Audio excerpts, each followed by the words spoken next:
Attention bar patrons, happy hour has begun.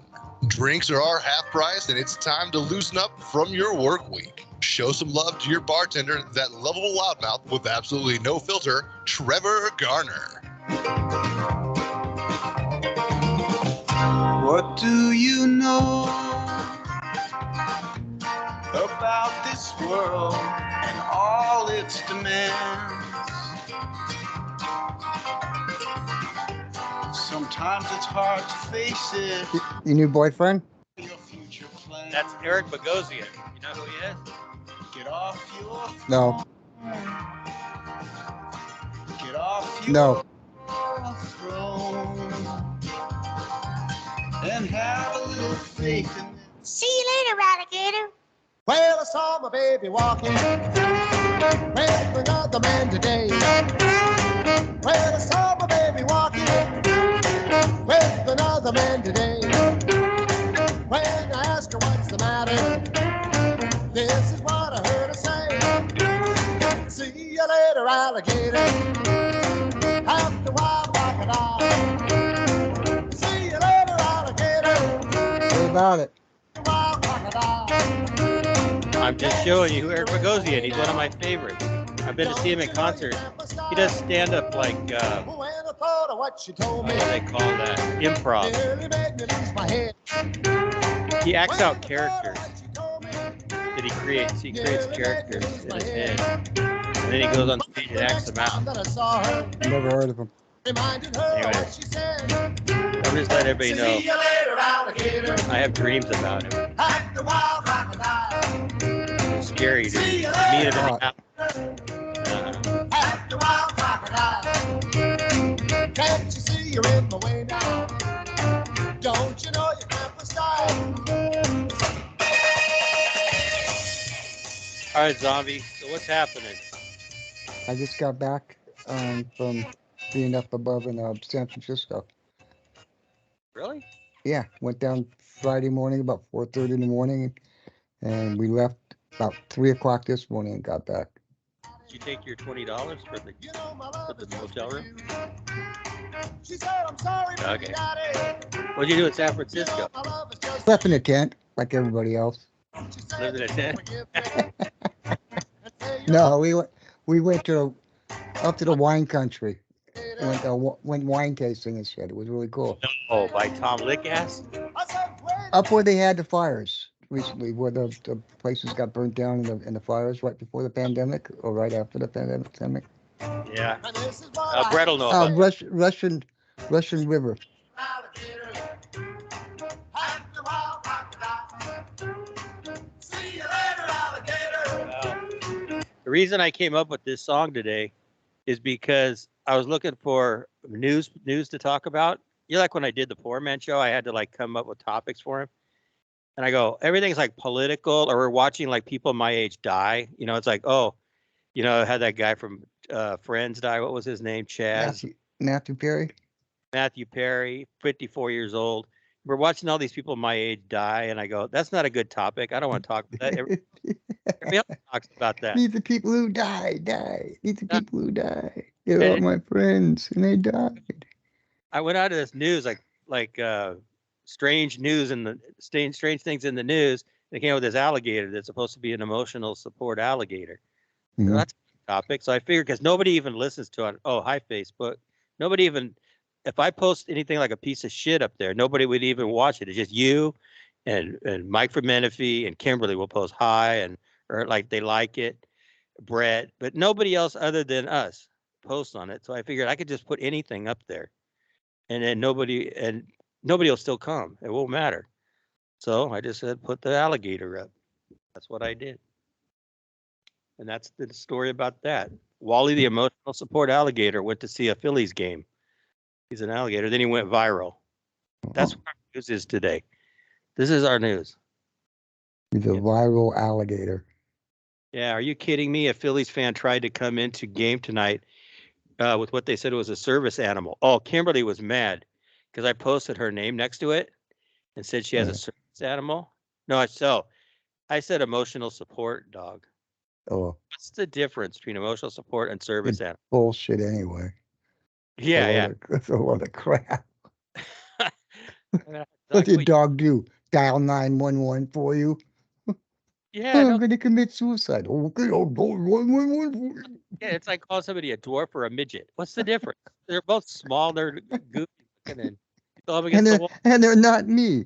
So, Yeah, me. A service animal, a service alligator, an emotional support, yeah, emotional support alligager. Same difference. fucking pet. And I don't You want to just get want to get over and bring your goddamn dog everywhere. yeah, Crap. white, or you're Yeah. white, a Wado, or a cracker. I don't. I'll use white people because we can't get in trouble for that. Can't use the racial stereotypes, but it's all the freaking same thing. When did Whatever. that happen? What's that? The alligator? Or that you couldn't use stereotypes? Well, I guess I can, but Well, you used to.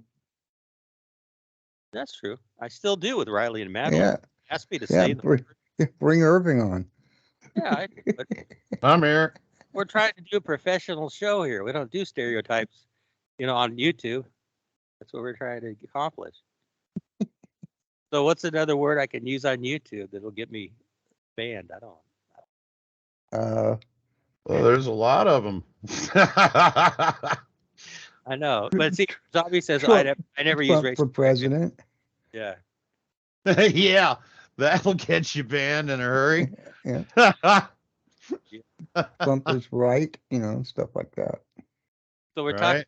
But you didn't obviously saw that post. I'll call you Irving, but not because your name's Kevin. But we're talking about this emotional support alligator that some guy tried to take into a baseball game on a leash. And I'd heard the story. There was a woman tried to take it on an airplane.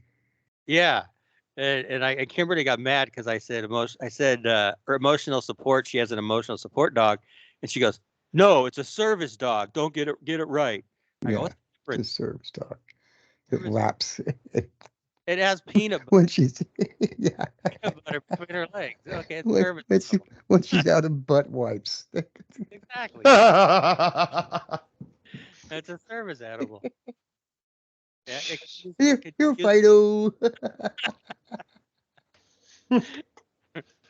That's too bad. I don't want to say Hey, that. Kimberly can use the dog for toilet paper. Take a dump, bend over, let the dog lick it off. Smear some peanut butter back there. Now wait a minute. Is that race? That's stereotyping, but no, that's not stereotyping. That's just a fact. Profiling. I've been up to my old tricks. I was doing my laundry and I started to just text people out of the blue. I texted people out of the blue. I said, "Hey, you want to come on the show? Want to come on the show?" Or you know how I figured out I can do this? People that start friending me, as soon as they friend me, I hit them back and I go, "Hey, I see you did this. You want to come on the show?" Because I figured they're friending me, so they'll come on. Okay, I'll come on. That way, I got them right in the moment, and it's actually my work today. We got 2 people. I'll tell you who they are. Go ahead, Irving, talk. Welcome to Background. Trevor's Scary Hour Yeah. with Count Trevor and Zomby, the vampire wolf. I am Count Irving, the scary vampire boy. Happy Halloween. Did you see the picture that the lady drew for you? Yeah. Yeah, we didn't talk about that yet. What do you think? It's Charlie Manson on acid. Yeah. Call in now. 657-444-5501. That's 657-444-5501. Trevor. Yeah. Hey, Zombie, can you put that picture up behind you also? I haven't downloaded it. Oh, okay. Well, that's It's fine. on Facebook. I can see if I find it. Yeah, but see, we're gonna put them on T-shirts, so that one's gonna go up on a T-shirt. You approve of it? Sure. Okay. We'll see. All right. So we had one taker. His name's Robert Graham. who's going to come on as our guest. I know nothing about the guy except he makes music. Let me talk to him here. Is he a cracker? He's from Georgia. Graham? Cracker? Georgia. I got you. I got it. Georgia. WALLY GATOR. Hey, they look like Can Man walking the alligator. Probably was. Yeah, he's erasing it. He's going to see who's going to win. Oh, I thought you said erasing it. Okay. So anyways, our guy, oh, he got the message. Okay, he's calling in. Okay, his name's Robert Graham. He friended me. I have no idea what we're going to talk about, but he does say that he does. Most definitely. He wants to tell you guys about his music career. Okay, we're going to find out. Gotcha. He's on. All right, so we'll find out about Robert Graham, who he is, what he does, and he's from Georgia, and he's a cracker. He's a cracker from Georgia, but he's brown. We say he's brown man, black man, whatever. I don't care. Black, brown, plaid, purple. What's wrong with Paul Anthony? Hang out? I talked to his wife, Tony. He's okay. He's probably out by now, unless there was some kind of complications. But they did keep him on a 72-hour psychological evaluation hold and suicide watch. He took, he has a prescription for fentanyl, and he has a. Wait, hold on a second. He put a picture of that box on the YouTube saying he's going to commit suicide. Yeah. Well, they don't give that stuff out a whole lot. So what they do is they give it out a little at a time. They'll give you like a week's worth. They're not going to give you a month's worth because you have to keep renewing the prescription. But what he did was he took an entire week's worth in one handful.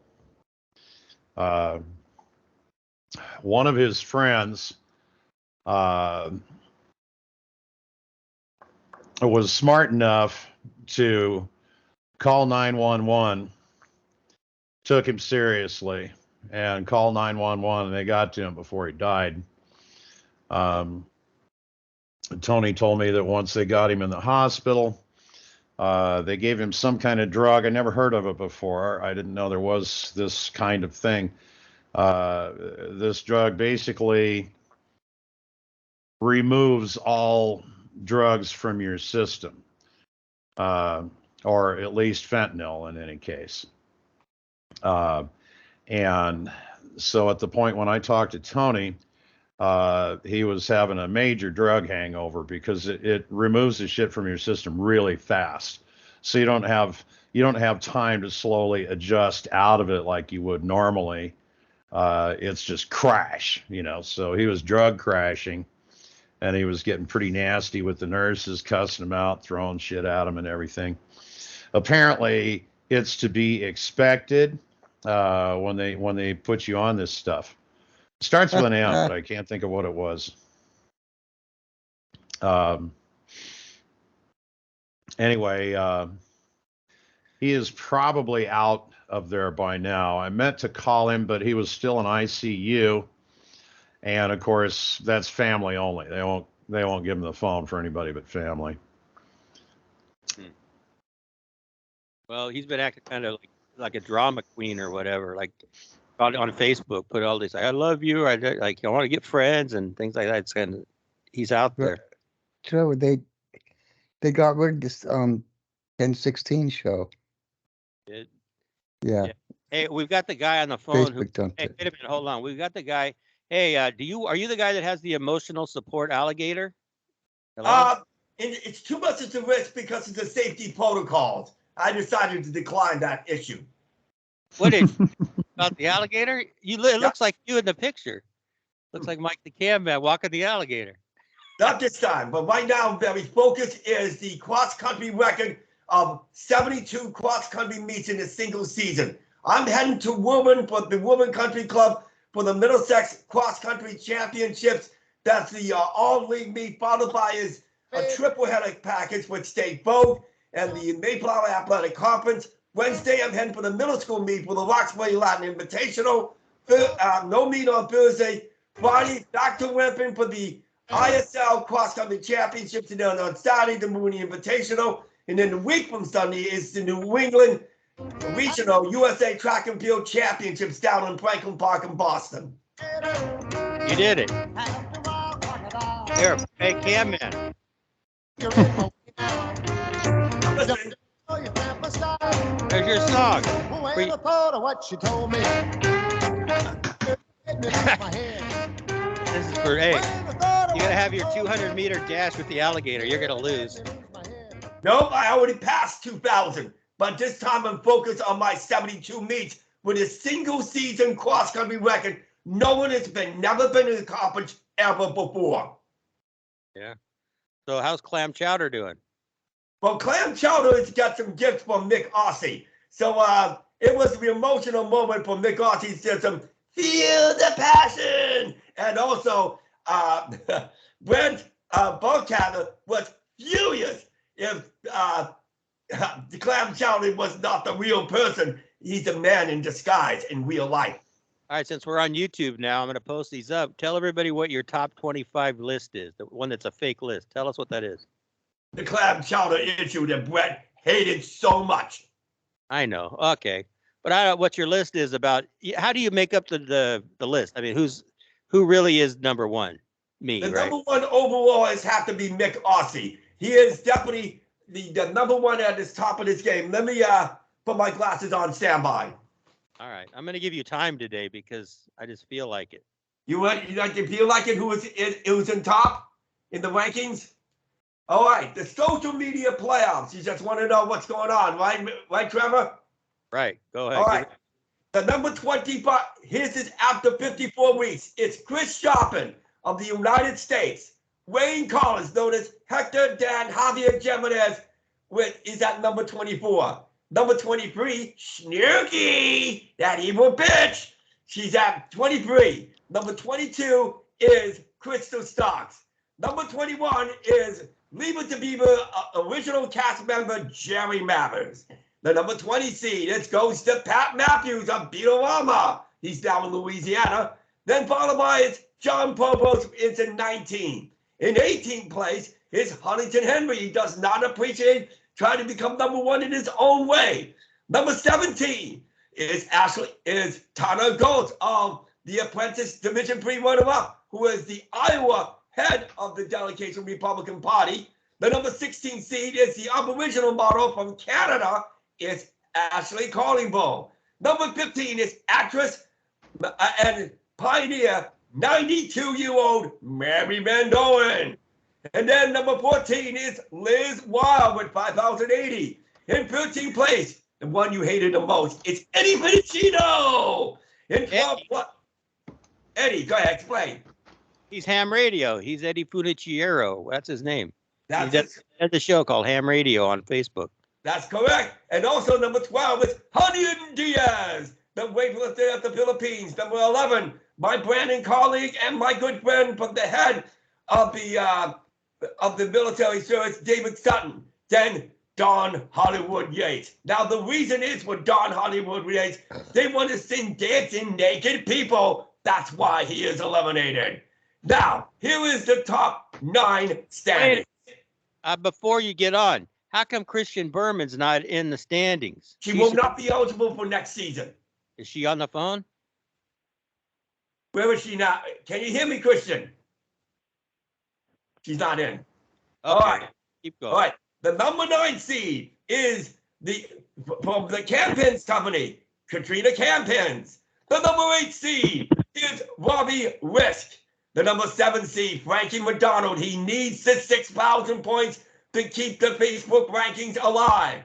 The number 6 seed is Bill Movie of the actor and musician from Lost in Space. The number 5 seed is from Hudson, Massachusetts, Owen McQuay. Trying to catch it up. He was number 1 last week. He's dropped the number 5.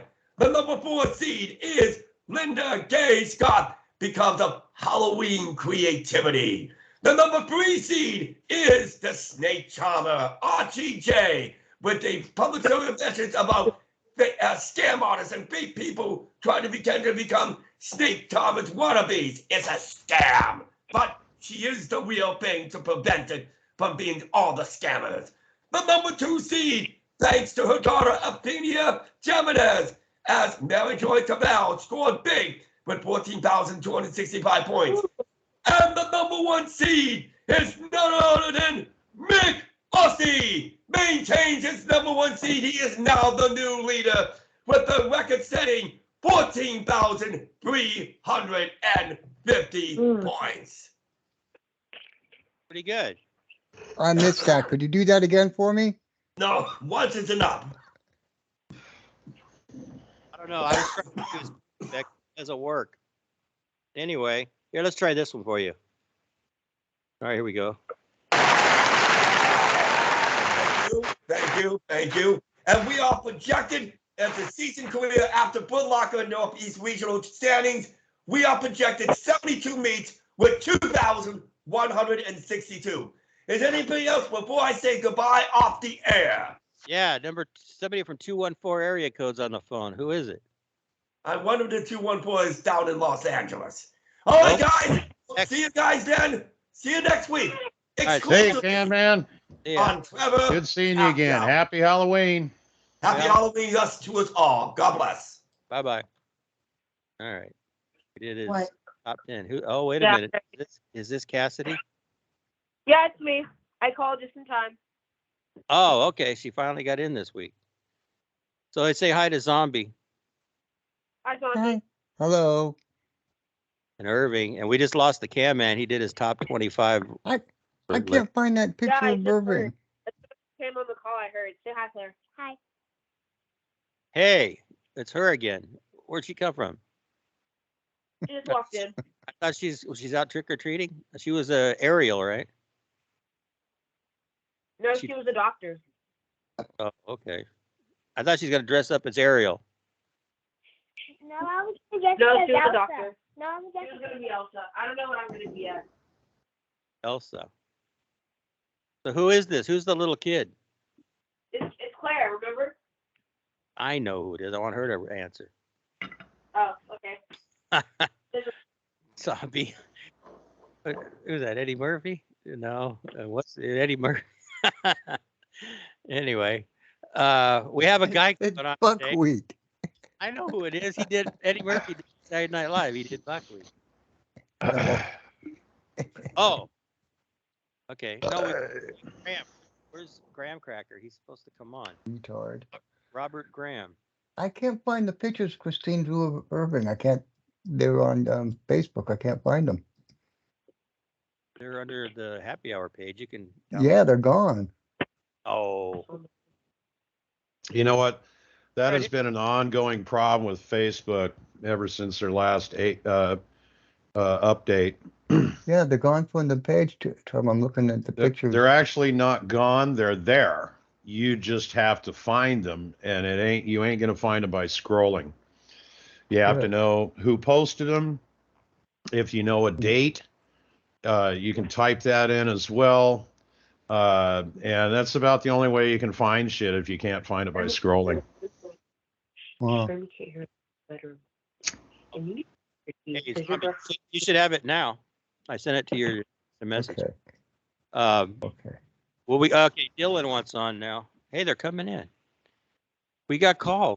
We got people. We got Cassidy and.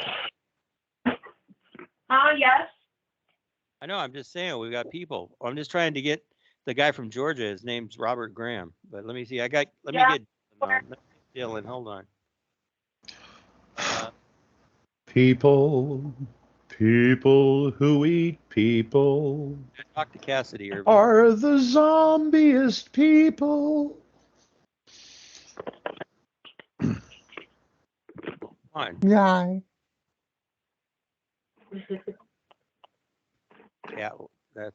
Catwoman. Oh, I talked about that. Riley called me yesterday, the day before. She went out on the town. They're in Chicago, and she went out as Catwoman. That's nice. Nice. She looked like one of those Indian S&M Catwoman concerts or costumes. She send you a picture? It's like leather, like a leather cap mask. It's like studs in it. I already brushed my teeth. She sent you a picture? No, she called me on live, like Leave a message. live video.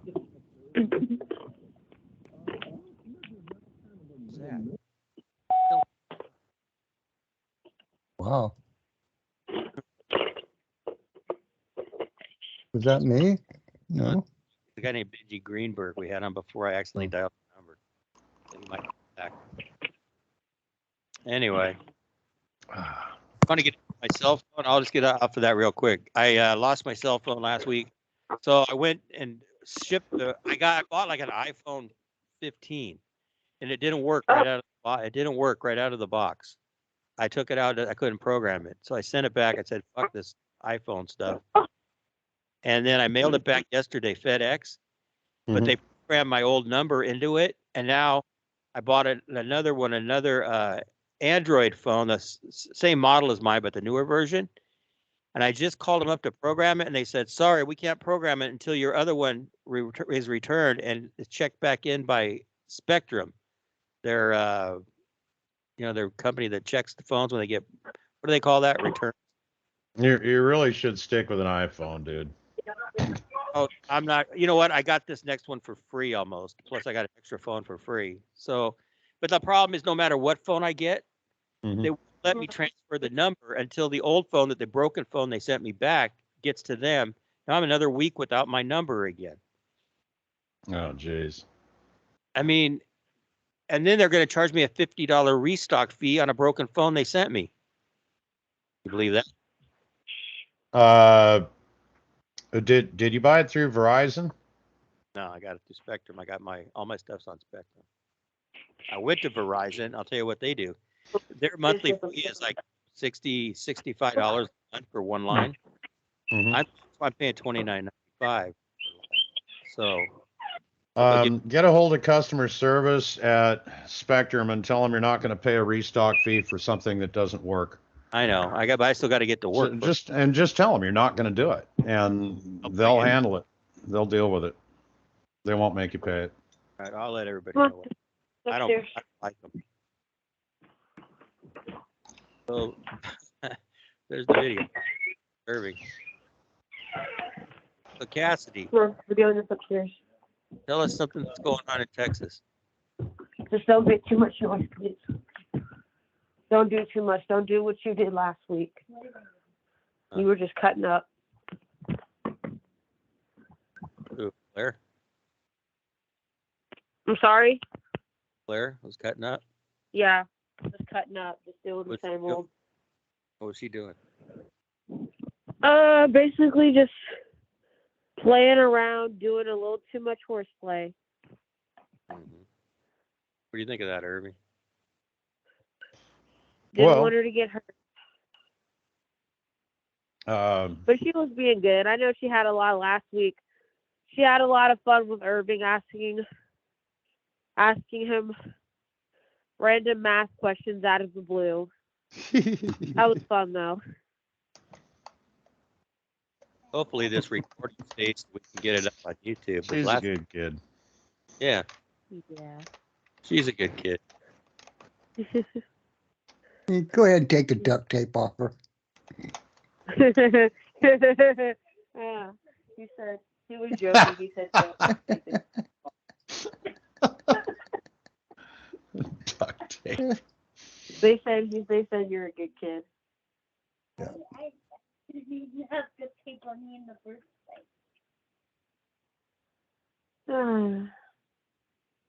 All right. What do you think? Oh, since I know you're into this, I brought that topic up. What about that emotional support alligator that the guy he took into a baseball game on a leash? Do you think that's like a good emotional support alligator could be I don't know, an animal that you can use? What do you think? Well, It'd be less annoying than a damn dog that would be pooping and peeing everywhere. true enough. Yeah, You know? What's it gonna do? you're in Louisiana, you can eat it. You know, eat it. At least alligators don't poo and pee everywhere. You gotta pick up after them. If you do, it's no big deal. Right. There's no law against alligators crapping. And there's no leash law about Mhm. alligators. Mhm. Leash law for dogs. I mean, you could like get any type of animal and make it your emotional support. Yeah. You know, actually, it occurs to me that the creature of the Black Lagoon might be a good emotional support critter. I'm just trying to make topics here for you guys. I wonder if I get disability to pay for my table showers. That would be a great trick, Zom. Now, I would actually say that this right here would be the perfect emotional support animal. Oh, What? I can't see her. the most who? What would be? Let me see. Is that Elvira? Duh. But you know she's a lesbian, right? Yeah. So, well, she's bi actually. Her name is Cassandra. Sandra Peterson. Yep. Used to work with Paul Rubens. Well, it used to work with Paul Rubens in the Groundlings. Yep. Yeah. And there's from the Groundlings, there's about 4 or 5 people. John Paragon was one of them. That's her longtime friend. He's gone now. John Paragon on her TV show, Elvira, Mistress of the Dark. He was the guy that played the breather. Oh, yeah. Yeah, that was John Paragon. I love that character. Hi, guys. Hey, Dylan. Hey, Dylan. How we doing? Good. And I got some good news for Dylan. Dylan, guess who I'm trying to get on the show, and he might come on. Who? You ever heard of a guy named the Toronto Blue Jays, Jesse Barfield? I think I've heard of him. Yeah. He was back in the 80s. Okay. Jesse Barfly? No, Barfield. You ever heard of a guy named Dave Steve? You know, I think so. Yeah. Dave Steve, George Bell, Lloyd Mosby, Jesse Barfield. That was 1982 Blue Jays. We got to get Joe Cotto on. That'd be cool. Yeah, he moved. He moved from his location. I think he was in Kansas. How about that Barry Ballblower guy? Who? Barry Ballblower. Barry Ballblower. No. Al Snapper. Well, I wonder what his vocation was. He blew the dust off the balls. Yeah. Like Pumped them up if they got a little deflated. Yeah, make sure there's no lint on them. He was the water. Anyways, Hey, Cassidy, we've got Dylan on the phone. Hi, Cassidy. Oh, hi. Good to Hi, hear from Dylan. you again. I'm Yeah. sorry. It's good to talk to you again. How's it going? Oh, it's good. I'm good. We're just preparing for Halloween. We're getting our costumes at the last minute because my grandparents aren't really too big on Halloween, but they are for Christmas, so. I love Halloween. Halloween's one of my favorite times of year. Yep. Same. Same here. It used to be. Seeing how the kids dress up, you know. brings back Actual only memories. favorite is Halloween. I don't really care for Christmas much. Christmas is an excuse for everybody to be assholes to everybody. Yeah. And Thanksgiving is okay, but it's just, you know, it's a food holiday really. And, you know, I can do that any time of the year. So, you know, really Thanksgiving doesn't do much for me. Easter does absolutely zip fuck for me. I like Easter. Other than hurling eggs at my neighbor. I'm dead. I like the yearly purge. The one time of the year where you get to decorate your eggs only to either use them for whatever you want or hurl them at other people. Right. And yeah, I mean, you know, there's 2 ways to do eggs. You know, you can either do them raw and just splatter somebody, or you can do them extra hard boiled Decoration. and actually injure them. Yeah, I did that. Yeah, I had that show with the Cottonmouth Kings. I don't know if you remember who they were, but Yeah. Yeah, and then Brad Xavier, Daddy. When 1979, when I told this story on that podcast with Poor Man, that he stole my Halloween candy. Had a pillowcase full of candy. Me and Roger, I remember Roger who passed away, rest in peace, my buddy. Anyway, so yeah, Brad Xavier, the lead singer for the Cottonmouth Kings, when we were kids, he stole my Halloween candy, and then he egged us and shot us with like shaving cream and all that stuff. He's our age, but he was bigger. He was bigger than us. Yeah. So that happened. One of those baby Huey kids. Yeah, and then my dad got pissed off, and he went over to Brad Xavier's dad and told him off, and I can't remember what happened, but I don't know. It's just something kind of fun to think back about. It was at the time. It wasn't even traumatic. It was just us kids being kids like we used to be, back then. I don't know about Claire. Claire, what if you had somebody steal your Halloween candy? You get shot? Huh? Don't let nobody steal your Halloween candy. I would get first. I gotta go, you guys. All right, John. I'm All right, fading. we'll see you later. I'm fading. I got back from San Francisco this afternoon. So. Yeah, you was tell everybody San Francisco. Yeah. Bicycle. What, you're in San Francisco right now? No, I was in Russian River, actually. Oh. Which is nice. It was where the fires were, but it was very nice. A lot of wine. Yeah. Okay, you be good kids. All right. And We I'll will. see you Okay. next Sunday. Kidding. No I'll fucking behave. way. All right. Good But night. just don't get caught. Bicycle. All right. If we're still Later, ready. Zom. Love you, man. I'm Happy going to Halloween. take a nap. Bye, Happy Halloween, Zombie. Zombie. Happy Bye. Halloween. Bye, Zombie. Bye, Zomby. Zombie. So tell us about the hockey season. See, everybody, I thought about this too. Not everybody on here likes sports. Not everybody on here likes movies and TV. And then Claire doesn't like anything. And Cassidy likes Disneyland. So we'd have to. Well, I don't just like Disneyland. I have a lot of interests. I like Disneyland. I'm mostly a little more I'm more into Looney Tunes. I like Looney Tunes a lot more. I'm just a nerd. I'm a geeky anime fan. I'm into anything really that's animation related. Yeah. I don't know. I'm not. Yeah. I mean, I like the Flintstones back in the day and stuff. But I like that. I don't know. Irving's more. Go ahead. Happy, look, I show you a trick. I see. Hockey season is going really good so far. Yeah. Yeah, Any- there's actually an outdoor game being played right now on TV. It's Edmonton versus Calgary. They're playing outdoors in Edmonton, which is really cool. Yeah, Frankie's into hockey. I know we don't talk about it. It's fine. But how did you get into hockey when you were a kid, Dylan?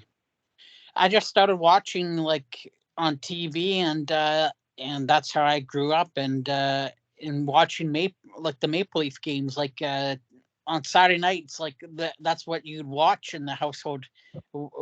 Saturday, hockey night in Canada. Did you ever collect hockey cards? Peachy. No, they're called. Yeah, hockey puck. No, Frank. Dylan, you know that in Canada, the Topps baseball cards are Peachy. Yeah. Peachy's the Canada name. And they're cheap. But anyway, so you collect hockey cards? I used to collect hockey cards. I like to get autographs a lot. Autographs is my favorite thing to collect. I'm not really into hockey. I like playing air hockey though. That's fun. I like getting hockey. Oh, I love air hockey. Oh yeah, that's on funny. On a regulation table. Oh fuck yeah. You know Irving these has a little hockey mask. chocolate Killer hockey. I see. That's not a hockey mask, you idiot. We also have a shuffleboard. I also have a shuffleboard table. Irving, upstairs. Captain Shuffleboard's really Irving. fun. The scary pirate Indian boy. Arr. Arr. Like Mr. Krabs. That's okay, Mr. Krabs. Except for I can't do a shot with my hook. We got playoffs coming up this week for football, for Canadian Football League. Okay. So the Ticats. The Ticats are playing.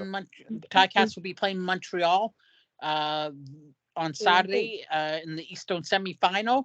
the winner of that game will go on to play the Toronto Argonauts, and then BC plays Calgary in the Western semifinal, and then the winner of that game will play Winnipeg. Yep. I know one thing about football, Canadian football. I know the guy who owned the Argonauts, I believe one year was John Candy. Yes, he did. Yes, he did. Yep. He was an owner of the Argonauts. Yeah. Cool. I think He would have been a really cool guy to me. Like I remember watching Uncle Buck, Planes, Trains, and Automobiles. Where your desk go? Hold on, Cassidy. Let them talk. We're talking about Planes, Trains, and Automobiles, the movie. You ever seen it? No, I haven't. Okay. Oh man, you got to see it. That was one of the best movies. Steve Martin and John Candy. Yep. The line is what? I know who they are. What was the name of the movie you just referenced? Planes, Trains, and Automobiles. Oh, I've heard of that, but I haven't seen it. I do love John Candy and Steve Martin, though. I love them. Mm-hmm. I like what's Uncle Buck? Yep. Oh yeah, I love that one line in there in Uncle Buck. Or it might have been Who's Harry Crumb. He's talking to this guy that's got this fucking wart on his face. And he flips him a quarter. He goes, "Hey, here's a quarter. Why don't you go downtown and pay some rat to gnaw that thing off of your face?"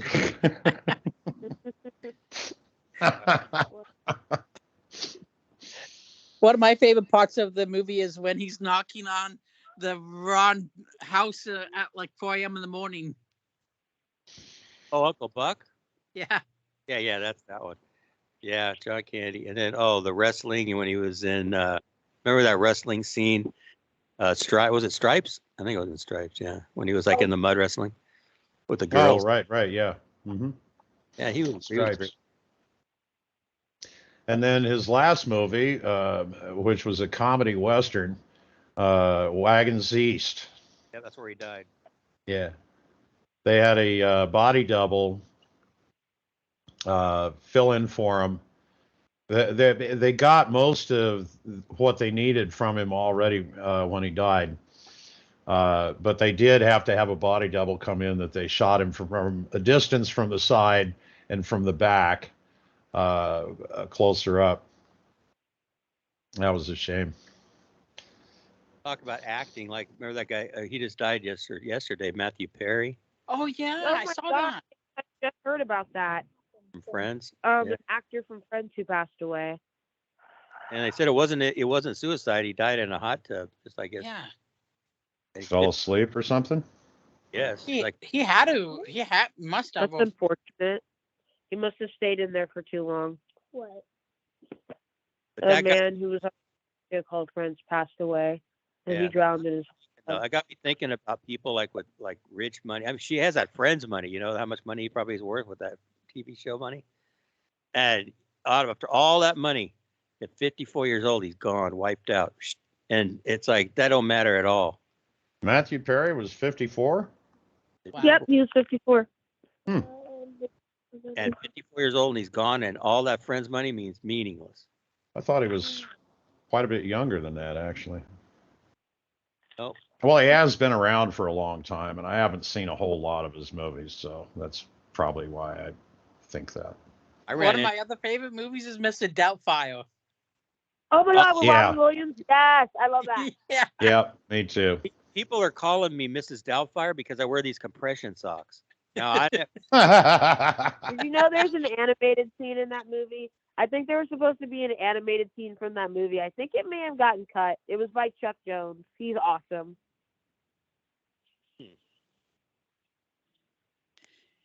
And the mask. And the mask of Jim Carrey. Yeah, it's probably on the TV in the background somewhere. What is? The animated. She's playing with the she's playing with the ball. Okay, that's enough. She's playing with the ball, and then she puts some like beads in it and is making it into a maraca. Yeah. You gotta pay attention here. Over 10 seconds. Listen, Trevor, Uh-huh. I was kind of curious about some of my favorite musical artists the other day, and kind of found out by accident. Did you know that all but one of the Monkees is gone now? Mickey Dolenz is the only one left. Yep. Michael Nesmith died a couple of years ago. Peter Tork died a couple of years before that. And of course, Davy Jones, he died, I think, in 2017 or something. Yep. Here's some more trivia. Do you know who was going to get Davy Jones's spot on the Monkees? He tried out for it? Yes, I do, but I don't remember. Who was it? He's on K-Rock, the radio station. He was Rodney Bingenheimer, Rodney on the Rock. Oh, no, I didn't know that at all. There were a couple of people that were supposed to play Davy, or that they wanted to get to play Davy. One of them was pretty damn famous at the time. Are you talking about HR Puff and stuff? Jack Wild? Yeah. Jack, yeah, I think it was Jack Wild, yeah. Davy Jones and Jack Wild were both Oliver too. See, they did kind of switched off on roles, I think. Mm-hmm. Well, they both had Manchester dialects. And Phil Collins. Manchester English dialect is not Oxford. Oxford sounds a lot more educated, but Manchester is easier to understand than, for instance, Liverpoolian or Cornwall. Just much easier for Americans to understand a Manchester accent. So yeah, Jack Wild, Davy Jones, both Manchester. And then I remember I said Phil Collins, he was a child actor too. He was up for all those roles were like those three guys. I didn't know Phil Collins was a child actor. Yep. That's how he got started. They were all three of them were up for the same roles when they used to go out and interview. Phil Collins, Davy Jones, and Jack Wild. Yeah. Wow. All right, guys, got to take off now. All right. All right, Dylan. Happy Halloween. Bye. Love you, man. You guys are my favorites. My best friends. All right. Same here. Take care. Thanks, bro. Bye, guys. Bye. Bye. Here, let's do this. How to speak Cockney. How's this one? Oh, Cockney is very difficult to understand, and there's several different types of Cockney, several different dialects of Cockney. One of them is so difficult to understand, it almost sounds like a different language altogether. Yeah. A good example of one of the Cockneys is in the Beatles' Yellow Submarine. There's a Bobby police officer who's talking, and you can't understand a word he says, not one word. So there's one example of one of the Cockneys. You know who? Al Graham, hello. Hey, I got a question, Mr. Graham, Al Graham. This is Trevor. Who's this? This is Trevor on that Trevor's Happy Hour show. Trevor, love you, buddy. Hey, I got a question for you. We're talking about Jack Wild, Phil Collins, and Davy Jones, and like dialect. Okay, I want because you would know the answer to this. They were both child stars, right? Yeah, hold on a second. Now wait a minute. What's the name of this program again? Trevor's Happy Hour. Trevor's Happy Hour. Or with Irving the Indian Boy that you said he's an idiot or whatever. Hold on, I'm right in the middle of a call. Excuse me, that's Mr. Irving the Idiot Boy. Trevor. You're right in the Trevor. Yeah. You're right in the middle of my live podcast, so we're going to just incorporate you into it. Stand by. All right. Al Graham with KPC Radio, the only nuclear-powered radio station on God's green earth. I'm on my way back to San Diego from Los Angeles to visit my sons. And on the radio, oh, you know what? Give me a call, letters, and who you are again. This is Trevor Garner. Oh, Irving, you do it. Go ahead, Irving. This is Trevor's Happy Hour with Trevor Garner as our host. I'm Irving the Indian Boy. Feel free to call in at 657-444-5501. That's 657-444-5501. Trevor. Hey, Trevor, yeah. you give good voice. That's my co-host, Irving the Indian Boy. That was me. Did you hear my joke? What's that? Don Pardo is one of my influences as far as an announcer. Hold on, Irving. He's telling a joke. Go ahead. Did you hear my joke? No, tell me. The joke was, you give good voice. You give good voice.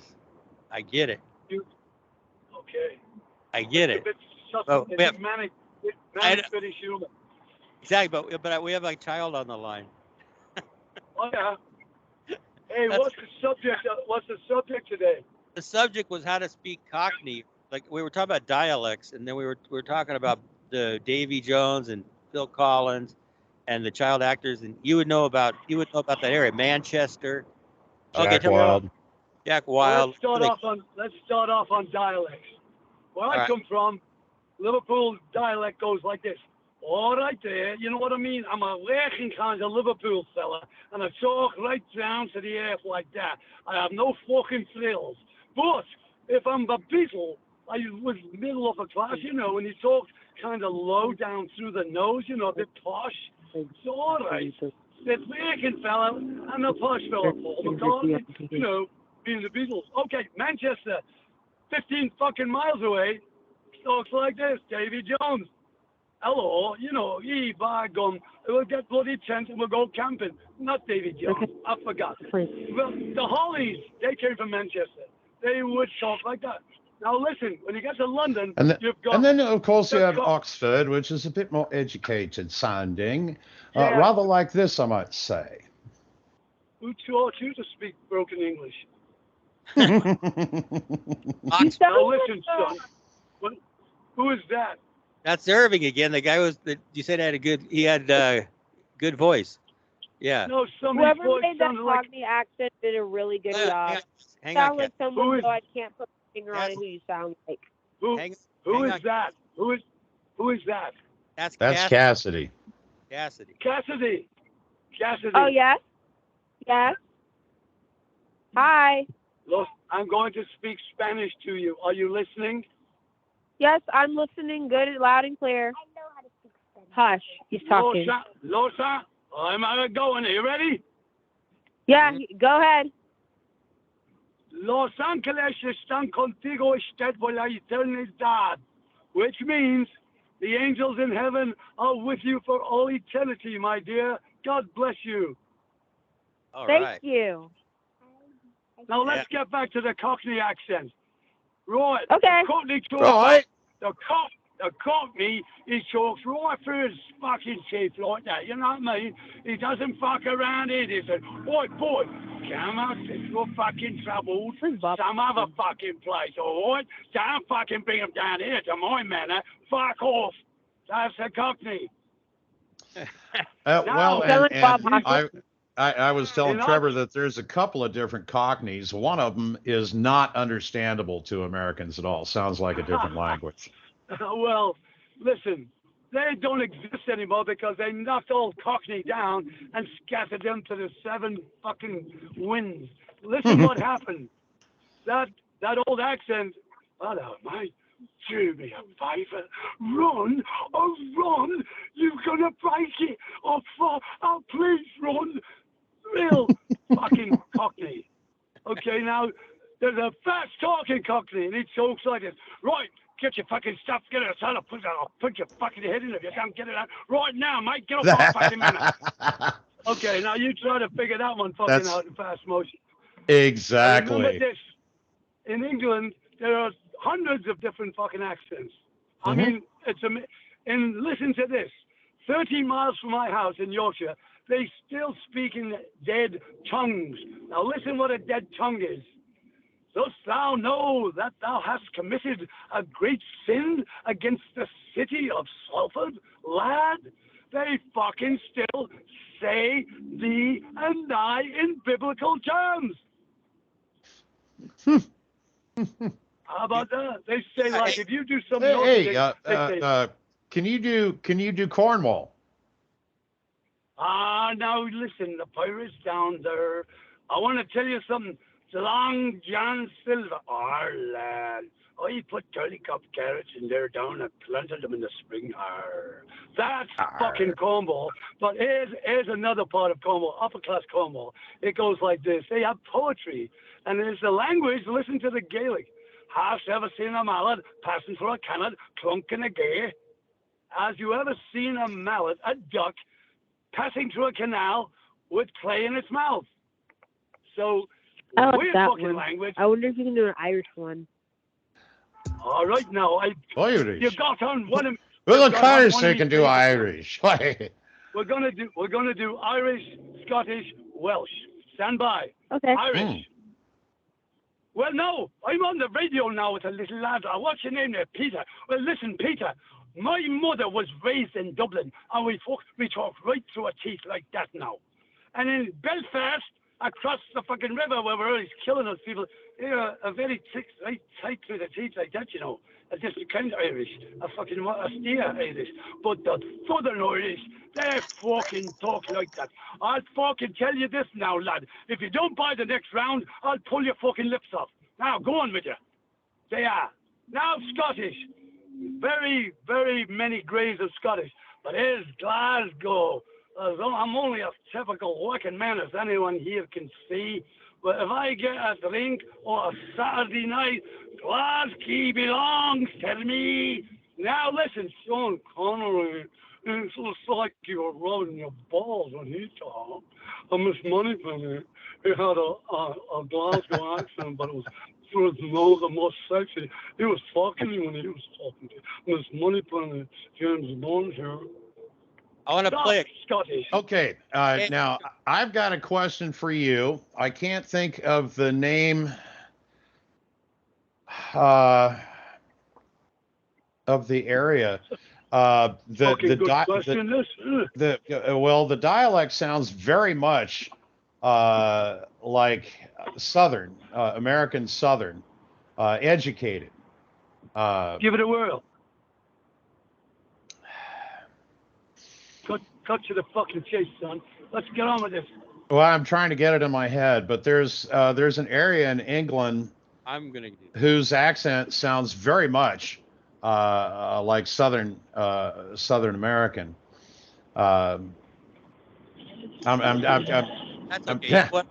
trying to get Doc Holliday in my head because Val Kilmer had that accent down perfectly. I think you're talking about you're talking about that period of the 1860s and slavery in the southern mansions and the Yes. plantations kind of voice. Yes. Like Foghorn Leghorn kind of sounding like. I got two guns. One for It was each Doc other. Holliday saying things. Ma, Johnny Ringo is an educated man. It was Looks a like kind of someone British, just walked I over think your you're right. grave. Yes, it was the. I'm You thinking got of the. accent? Well, it would be like Scarlett O'Hara. Oh my, pass me my. But I spelling think song. you. Yes. Oh my, Yes. yeah. I got you. What about it? And also Patrick Stewart when he did The King of Texas, which was an Americanized Old West version of King Lear.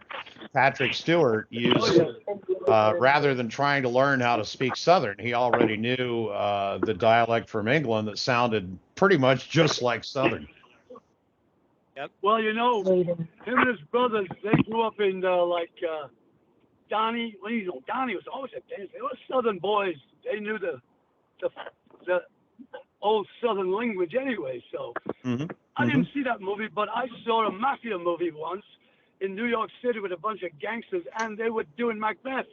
It was marvelous, modern Macbeth.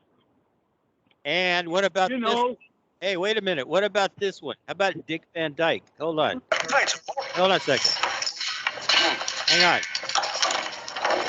Listen, this is for Cassidy. Miss Law, thank you. Mary Poppins. Mary Poppins. Oh, Mary Poppins. Generosity yourself, I thought you all. fucking worst fucking English accent I ever heard in my life. Dick Van Dyke? Was awful fucking accent. Dick We were talking Van about Dyke. that. It was horrible. Yeah. Well, Well, we just listen, looked up about listen to it up. He was just not one of those people with his ear open for dialogue.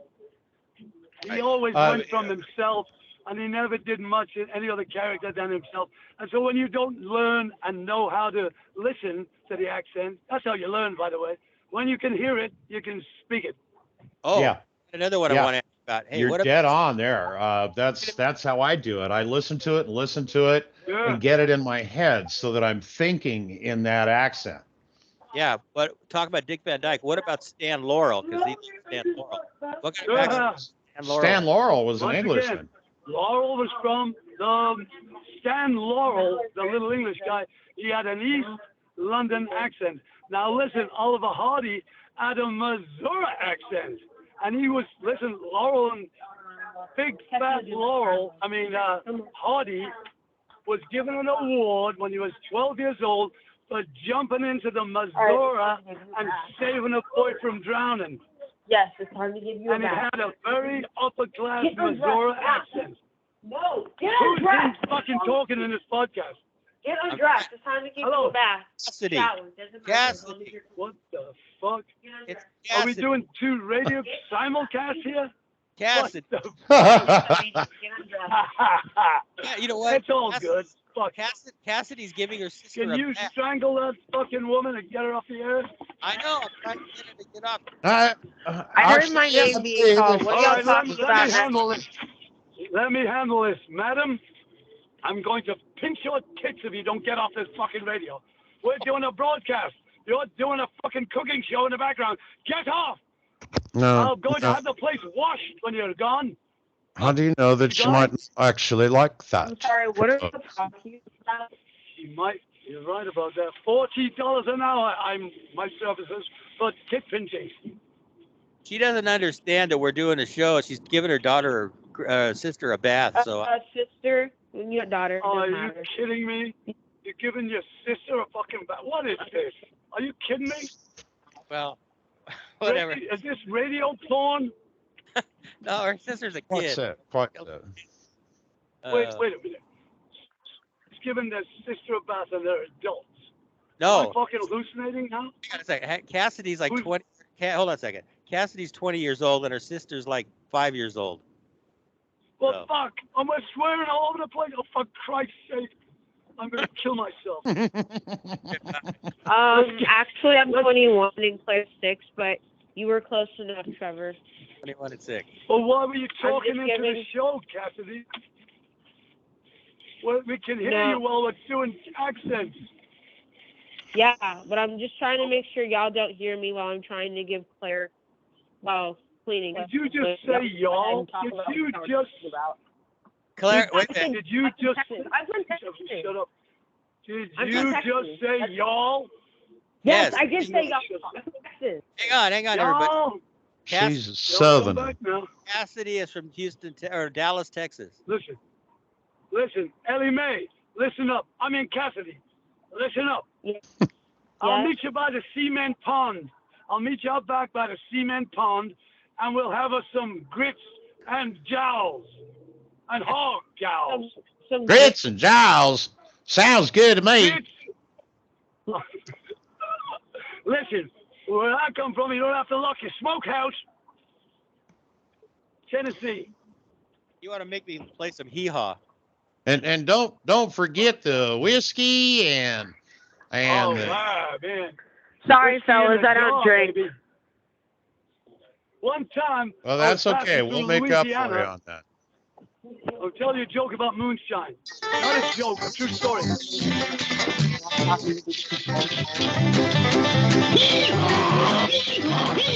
Okay.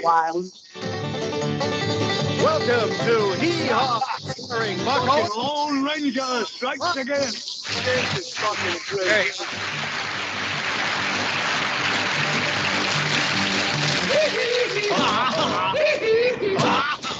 What am I listening to? What is going on? The theme song for Hee Haw. Oh, that was great. Do the one, do the. The Beverly Hills Phillies won. Yes, that sounds like a lovely song. Yeah. Lovely song. Hey, That was listen, lovely. Come on, let me have some more questions. Okay. Hey, Cass. Tell I'm When listening. ready, Gridley. Cassidy's into Disney, Anna. She likes Disney and she likes Looney Tunes, the cartoons. Yes, I love Me Looney too. Tunes. I love Looney Tunes Me too. and anime and Sailor Moon. Good. You're after my own heart, young lady. I love all that stuff. I'm 80 years old. How old are you? I'm 21. Sounds like a perfect Sound match. older. Well, why would you know all of that throwback shit? You're not young enough to remember that. Well, I'm missing on the soul. Okay, fellas, y'all have to understand. Fellas, just you have to understand. I live. This is the 21st century. Everything I know right now that y'all think I am way too young to know, I can research online. Rocky and Bullwinkle, Jack Benny, Phil Hartman, all that stuff. I love it. I can literally research it online to my heart's own content and enjoy it just as much as you fellas do. Jack Benny Well, you and know what? Bob Hope, my two ultimate want to tell you, favorites. want to tell you something, young lady. What I was Yes? referring to is most people do not have the minerals and the brains enough to do what you've done. You found a little niche, you researched it, and you're like with us now. You know the same information as us. I wish a lot more young people would do some fucking research and we could talk to each other more. That's right. You know how But the problem is that most people my age don't care or are living their own lives. Well, living your own life, that's an excuse. Everybody lives their own life. So when somebody says, "Oh, I don't know this or that because I'm living my own life," what that means is one word: apathy. They don't care. I know, that's my point. They don't care. Or they're dead from the fucking neck up. Yep. And Well, there's a lot of that, and thank the Lord for the United States school system that we have children that don't know their dicks from fucking swizzle sticks, don't believe the Holocaust ever happened, don't believe the Nazi regime ever existed. That is fucking pathetic. That's your liberal fucking brainwashing that's given every single body the right to say, you can't say that. You can't say, I just fucking said it. Yep. She's got no. She doesn't know when we're. Right. I want to say something. Mr. Al Graham, I want to tell you something. Speaking. How Cassidy and I met. I don't know if you know the story, but Valerie Stewart, you ever heard of the TV show? Of course, Amos and Andy, and back in the 50s. Yeah. That's how I was good friends with Valerie Stewart, who was. Hello? Hold on, Cassidy. Be quiet. Oh, please, somebody fucking choke that woman. Oh. Somebody put a plug in her. He doesn't understand radio. Go ahead, son. Okay, anyway, so but she's on the phone. I did a tribute show with Valerie Stewart, Lightning's daughter, Lightning on Andy. How fucking cool was that, man? And then Valerie is the daughter who was my friend, and then Cassidy came along as a young girl and met Valerie, and I got into Amos and Andy and Song of the South and all that. Well, mostly I was into Song of the South. I didn't know anything about Amos and Andy. What a fucking education, son. How about that? Indeed. Quite so. You should hear my 2-hour tribute to Amos. Song of the South. You made one? Yeah, I can send you the link if you want to hear it. Yep. Yeah, I'd love to. Are you fucking kidding me? Listen, this is the research this girl should know too. Send it to her. She knows. I sent her an autographed picture of Lightning Nick Stewart. I sent her an Oh, wow. So all those cartoons, Here's another good topic. I have another. Oh, hey, come on, Cassidy. Mute your phone if you're going to make noise. Cassidy. You can mute her. Okay. Cassidy is not fucking connecting with us. She's just coming in and out. Can't we do something? She doesn't understand the old generation. She understands like just talking on YouTube. Well, she is a child, and children Oh, are very she'll just disruptive. blurt so she'll Anyways. just blurt shit. I want to talk. I Oh, want to can talk you about fucking this. turn her phone off? She doesn't understand. I got to get her We're out. never gonna get a serious discussion if she keeps fucking doing this. I just Let's did it. just I put just, her off for a while. I just hung up on. I just hung up on her. She's off. Well, why didn't you thought just I mute heard her, Trev? She's gone. Okay, You could have Well, I just you could have just muted her. Okay. I cut her off. Al Graham told me to turn her off, so I cut her off. So okay. Anyway. All well, right, lads, go ahead. Anyway, Mr. Graham, Mr. Graham. Oh, we're talking. Hold on a second. May I inquire where it Who is am I that you're who from? am I talking with? Irving Who am I doesn't talking know with now? It's Trevor, but it's my show. But Irving doesn't know when to be quiet either. This is Okay. Irving, and I gotta know who I'm talking to. Who am I talking to? Or Trevor. Irving, listen. Mr. Graham was my father. You can call me Al. Right, like the song. Anyways, let me Ow. get back to this. Hang on. I want to It's talk a term about of this. respect. A Yes. term of respect. Yes. Can I say something here? No. Speed. Please. Irving, be quiet. I want to talk about this, like political correctness. Now let's talk about cartoon. Oh. Hold on a second. Let's talk about cartoon characters like Speedy Gonzales, and we had, all these racial stereotypes. Oh, and Baba Louie. And Baba Louie. I don't think you should do that. Best time on television. No fucking censors. You could say anything. Yep. Just about, except for any four-letter words. And Mel Blanc was. Well, yeah, but then listen. When Jim Morrison went on the Ed Sullivan show, Ed Sullivan got him in the office and said this: Mr. Morrison, when you come on to sing "Light My Fire," you must say these words instead of those words. And the words were this: the time to hesitate. Let's spend the night together. And no, that was the Rolling Stones. I'm sorry. That was another censor fucking thing. But when they asked Jim Morrison to say, not set, subdue "Light My Fire" somehow, so it's not so riotous. He wasn't supposed to say the word higher because it implied getting high. So first of all, he said he wouldn't. Then it was live, and he said, "Oh, fuck you all," and he went. Not only did he say higher, but he raised it decibels. I mean, really screaming his fucking head off like in rebellion. And he also looked directly into the camera in defiance and said, "Higher." Now, what you don't know, all of you, at that precise fucking moment, I had just arrived in the United States. The whole family, the Morrisons, and all of their naval peers, top admirals from all over the fucking Pentagon, were at the house, and they were watching the Ed Sullivan show. So not for Jim Morrison. All of a sudden, you couldn't hear a fucking pin drop. Someone whispered, "Oh my God, it's Jim Morrison." The admiral's head swirled. The fucking everybody in the party went, "Oh my fucking God. Oh my God, the ghost of the fucking Banshee came back."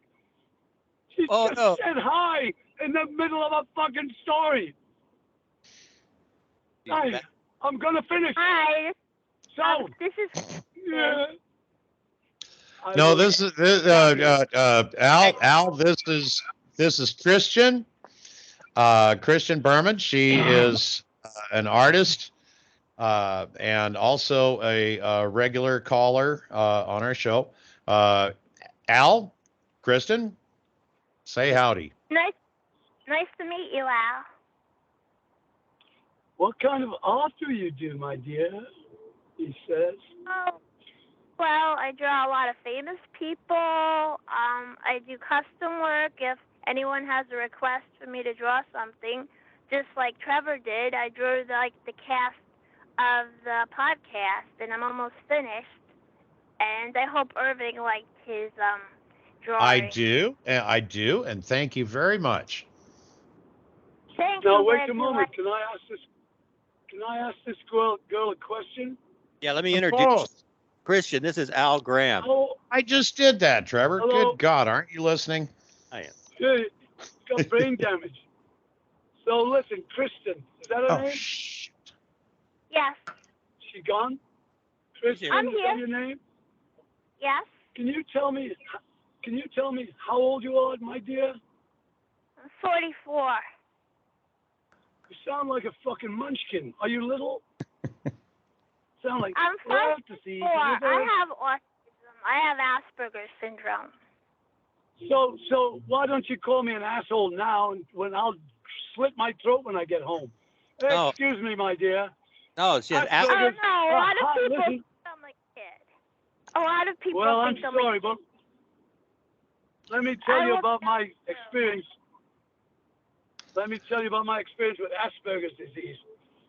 Of course, as we all know, it's a higher form of autism, but it's functional, but it's also right in the middle of a conversation. If you're talking with a doctor who has Asperger's, he'll cut you off and say, I don't want to hear about that. He couldn't give a shit if he hurts your feelings because he doesn't feel. He makes the best oncologists. He makes the best fucking morticians. Anyone who doesn't have to have emotion about it, I'm plugging and More than emotion, it's about functioning normally and socially in any numbers of people. He will insult you without pause. He will insult your story and say, I have no time for that. And he will move on and not feel a thing. No, but I got to get in here. Okay, but Christian has Asperger, but she has emotion. She's like happy all the time, and she's like, Christian. All right, then. She's got a better degree of Asperger's. Well, Wonderful. That is not true, actually. There's a lot of people that have Asperger's that are empathetic and they have a lot of feeling. They just can't express themselves that other people can understand. They have trouble relating to people. Yeah. Well, right. I was like saying to myself, is this a fucking joke? I thought it was. Then I said to myself, wait a minute. Just wait a minute. There are many people with disabilities. I'll give you one of my heroines. Her name was Saint Teresa of Avila, a little tiny nun in the 12th, 13th century that cared for poor people in her little nunnery. And she had bone cancer most of her life, and she managed to write hundreds of inspirational books, and she died at 78 years old. And one day, the Pope came to visit her, and he said, Saint Teresa, you cannot have these pobres, these poor people, mixing with the parishioners. There's a big line here. We look after the poor. She said, Papa, do you see those little red shoes you wear? He said, yes, my child. He said, well, these people have 2 pennies, and one of them they give to you in your church every day so you can wear those little red shoes. Now, go away from my monastery. I think she might have used stronger words than that. But he left. The Pope walked away from that little woman. She was my heroine. That's balls. Under fucking pain. All day long. Every day, every night. What an inspirational. So when I was going through my worst, shittiest time in my life, I prayed to Saint Teresa. And in the night, I saw her little black eyes and a little white cat. And she said to me, calling. I went, oh, fuck, they're calling me home. And then I saw a purple and blue light flashing in my ears and eyes. And I could hear angels' music. And I said, that's it. They're coming to take me home. And I heard the loudest ringing I've ever heard in my life. I mean, it hurt my ears. And I woke up in the back of a U-Haul truck with all my belongings, a hole in the fucking roof, raining in on me, and my cell phone was laying on the metal floor on the last 2 bars. And I picked it up and I said, hello. And a voice said, Alan, I've got some terrible news for you. And I said, well, I'll fucking swap you. I didn't say that. I said, what is it? So it turns out that a dear friend of ours who was coming to live in California and this person was giving them a nice house to stay in. And anyway, he had to have his leg amputated. He had to stay there in Texas where he was. And so I said, that's so sad. She said, no, you get to live in the house. How about that for a fucking miracle? God damn! Hallelujah. Wait a minute, I've got to finish with a song. I've been down so goddamn long that it looks like up to me. I've been down so very damn long that it looks like up to me. Why don't some of you people come on and set the poor boy free? That was a fucking Jim Morrison song, and he stole it from Muddy Waters. Hi, fellas. So goddamn long. Ah! It looks like up to me. There we go. Well, Hey, if he actually published it on an album, definitely he paid Muddy Waters for permission to do it. No, he paid. Listen, out of experience, let me tell you the truth. He might have paid ASCAP, their record company might have paid ASCAP, but every one of those black entertainers got next to nothing. Little Richard got looted by the Beatles, and they never paid him a nickel. None of them Beatles paid a nickel to Little Richard. How about that? That's true, partially. At the time. I should say there have been reparations. I'll give you that. There have been reparations. Yes. But back in the day. I have a question for you. Are you from Australia, Al? Yeah. What? Are you from Australia? From England, you twit. Oh. From fucking Liverpool. Liverpool, England, Gail. From Liverpool, you silly. You know what? Look and listen to me accent. I used to sound like that when I first came over here. But when I was a young man, my mother used to say to me, enunciate. What? Speak English. Say tomato. Say potato. And I learned a little bit better. And instead of going, oh, yeah, you know what I mean? All right, I learned to articulate. And when I was in school, I was so fucking stupid, I flunked play class. And that's no joke. It's because I got hit in the head on the way to school, and I missed a whole year. And when I came out of the hospital, I would smile at fucking houses. Ha ha! People thought I was retarded. I fucking swear to God. I would stand smiling at a lovely house. Hey, Alan, how old are you for real? I'm 61. Trevor is 57. Okay. I'm about to be 80 in about 6 months. You're shitting me. Nope. And you know what? I wake up. This is not a joke, but it is a joke. I woke up this morning at 4 a.m. and I went, fuck, I didn't die. One more day, bitch. And I mean the fuck out of that phrase. It's the saying. Now listen, along the way, things I've learned to steel myself with little phrases like this. Listen, I say this to myself, and I've said it for years. Never give up, never give in, never back down unless it's just to get a better fucking footing. Now here's a little ditty, an Irish ditty. I rather thought Don't give up, that you Billy, were. so I rather thought that you I'm were gonna sing joking when you said you were 80 earlier. they're almost close to John Lennon there, you know, but you're not quite, you know what I mean? He's talking to his nose like that, a bit more. You know, he was like in his Well, talk. John is a little bit more nasal than that. Yeah, it's a bit more names. Yeah. Listen, he said one time in the studio, after speaking nasal, the studio guy was saying it's over, and John looked into the booth and went, hey, mister, can you hear me? Can you hear what I'm saying? And then he turned to Paul and said, I think he turned it off. He turned it off. That's the way they spoke. Jokingly. They were mocking the lower level of Liverpool. Well, and just so our listeners know, the Beatles were before they were the Beatles, before they were even the Silver Beatles,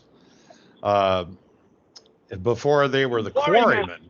Yeah, they were the lower level of Liverpool. Ringo was the poorest.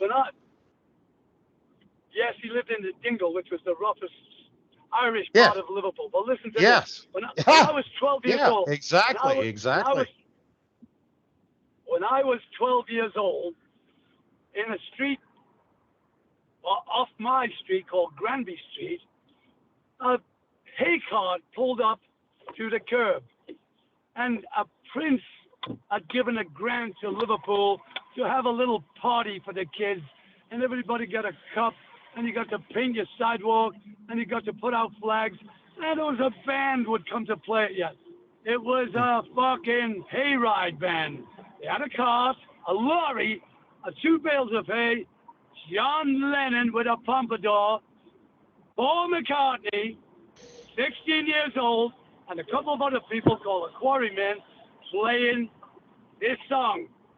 Long, long lost John, in the morning, long, long lost John. Oh, listen to them. It was called Skiffle, and it went like this. The train that I ride has 21 coaches long. The train that I ride has 21 coaches long. The train that I ride has 21 coaches long. I'm worried now, but I won't be worried long. And so Skiffle was bass guitar and banjo. Ah, lovely pub song, isn't it? What the fuck was that? What? I don't know. You're gonna do it. Let me hear. Oh, I said, lovely pub song, isn't it? Great to learn. Hey, Al Graham. Hey, Trevor, it's Frank. I'm doing great to learn. Frankie, you have got Al Graham on the phone. Hi, how you doing? I'm doing great so far. Frankie's on. I'm online. Things are going great so far. Frankie McDonald. I can't. Everybody. Frankie It's me, Frankie Dell. I'm doing great so far. Hi, Frankie. Hi, Frankie. How you doing? Hi, Frankie. I'm doing. Frankie, what how are you you doing? I'm doing great. Why is Frank? Al, and Frankie. Yes, sir. Al Frankie is our resident meteorologist. He is a natural at it. Frankie is autistic, and he has never had one class at all in meteorology, but he has a knack for being able to read maps and Doppler and models and projections. Well, he may be a savant. He is quite so. Frankie, tell us the weather in we're in San Diego. What's the weather like in San Diego, Frankie? Really, really, really warm weather this week. Yeah, that's it. Okay. Well, he's not looking. That's just off the top of his head. Hey, Frankie, what's the weather going to be on Halloween in New York? It's going to do great. And Halloween, New York's going to bring a lot of rain. New York this weekend coming. This Tuesday coming, and Halloween's going to bring lots of rain in New York City, including Compound Media, New York City. That's interesting. That's too bad. We got the same weather here in Texas. I want to hook. Hey, do you know that guy, Don Jameson? He lives in New York. He runs his podcast on Compound Media at 7 p.m. Eastern every Tuesday nights. Awesome. Frankie, can I ask you a question? Can I ask Frankie a question? Frankie. Are you there, Frankie? He's listening. What the fuck? Oh, he doesn't answer. He's a mime. I got it. Okay, Frankie, listen to this. I'd like you to be on my podcast, man. Would you like that? It's podcast. Oh, yeah. Well, fuck. Don't answer right away. Take your time. Frankie, can you hear Al? Okay, dead air here. Frankie, answer him. No, he's looking. I'm working on it. Frankie, That I will means Chino suck your- can't take be a guest on their podcast. What the fuck did he say? Okay, you guys were walking on each other. Frankie is looking into getting on your podcast at this moment. That's what I heard. Frankie is somewhat of a celebrity. Right. Yeah. Well, I like his stuff right away. So he's speaking what we call in-debt tongues. It's a language that only he fucking knows. It's great, isn't it? I love it. But I understand.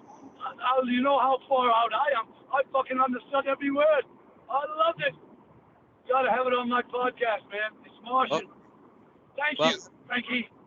Frankie will be on. I'll listen, son. He will. Listen to me, you young man. You put this show together how long ago? What? A long time, a while back. Long delay here, no? We had delay. Go ahead. Frankie's in Canada. Frankie's in Canada. Yeah, we do have a little bit of delay going on right now between Al and Frankie. All right. Yeah, all right. So let's do this. Do you mind if I sing you a short song? Okay. Delay. I just found it off Peabody. And I just found it off Nelson Peabody. He's in Tokyo in the meeting right now. He won't be able to call Trevor's after hour because he's in Tokyo for a meeting. He's on a business trip to Tokyo, Japan. And then later on this week, he's going to Singapore. Again? Nice. Andrew Herbert. Yeah. Hey, Frankie, Al would like to know if you would like to hear him sing a song. Moving to the country, gonna get in a lot of beaches. No. He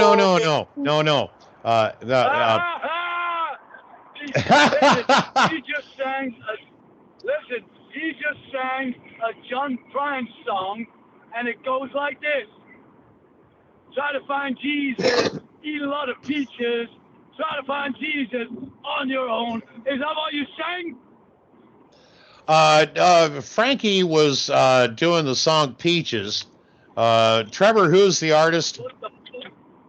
Presidents of the United States of America. He's the band that started Peaches. Yeah. Presidents of the United States of America. Peaches. Yeah, right. And Al. Johnny fucking Prine. Al is saying John Prine actually did the first, I don't want to say version because they're two different songs, but you know what I mean. Yeah. Did you ever hear Warren Zevon's Carmelita? Yes. Great song. I love it. Am I going to get to sing a fucking song or not? Yep. Well, When they tell you to talk, okay? They're great. I've got Frankie, I've got Cassidy, I've got Christian, and they're all talking over us, so we have to let them talk. Let's let them talk right now. Let's let them. I would just like to say to Alan that I am relatively. Wait a minute. Wait before you go. Try that in an English accent. I would just like to say that Alan and I are rather close, geographically, I should say. I am right at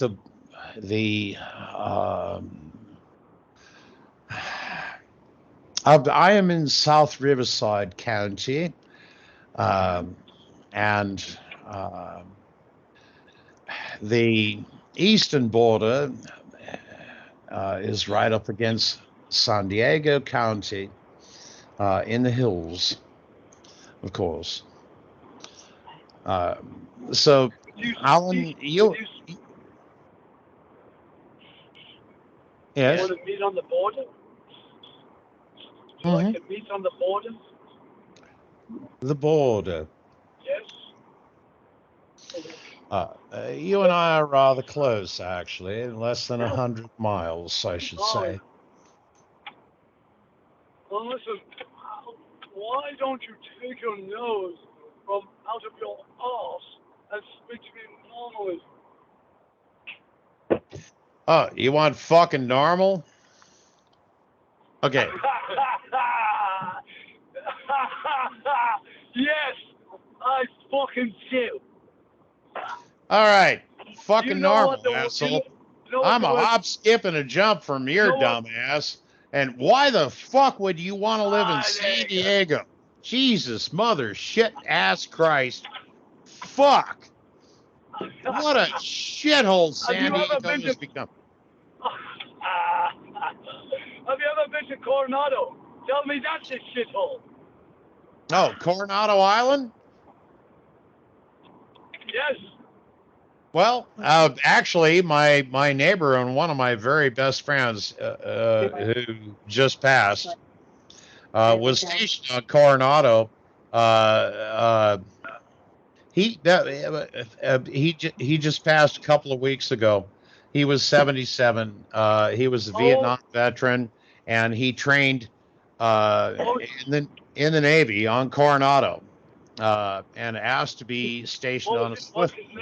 What was his name? Richard Bowles. Bowles. Well, Godspeed, son. Godspeed. Thank you for your service, and God bless you. No, not me. That was my neighbor, and I'm sending a okay. prayer to heaven for him, not you. I got you. Anyway, listen. you are always more than welcome at my house. I have a full bar here, so if you had Skype, you would be able to see my bar. But seeing as Listen to this. I've got a radio station called Pixie Radio, the only nuclear-powered radio station on God's Street, and I've got many locations. So, I've got one in Coronado. I've got one on a boat, pirate radio, floating in the Coronado Bay.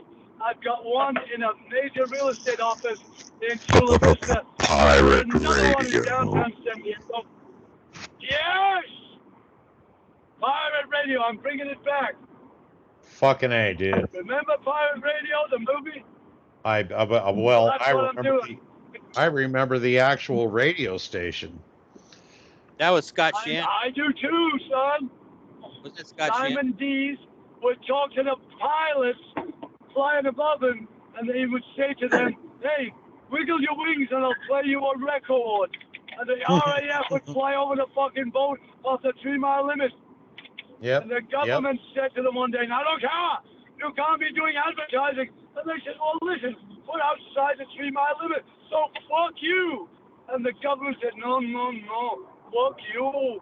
And they came and fucked them. And they all had to abandon the project. And they all jumped overboard in retaliation. It was a great fucking movie. It was one of the funnest times. Pirate radio. Now, I can do it without being outside the 3 mile limit. I think, yeah, and it was a floating radio station outside the limit, so they didn't need FCC bullshit. And FCC had a certain amount of control, but they didn't have full control like they do on mainland. They shut them down. They wrote a law. They wrote a new law.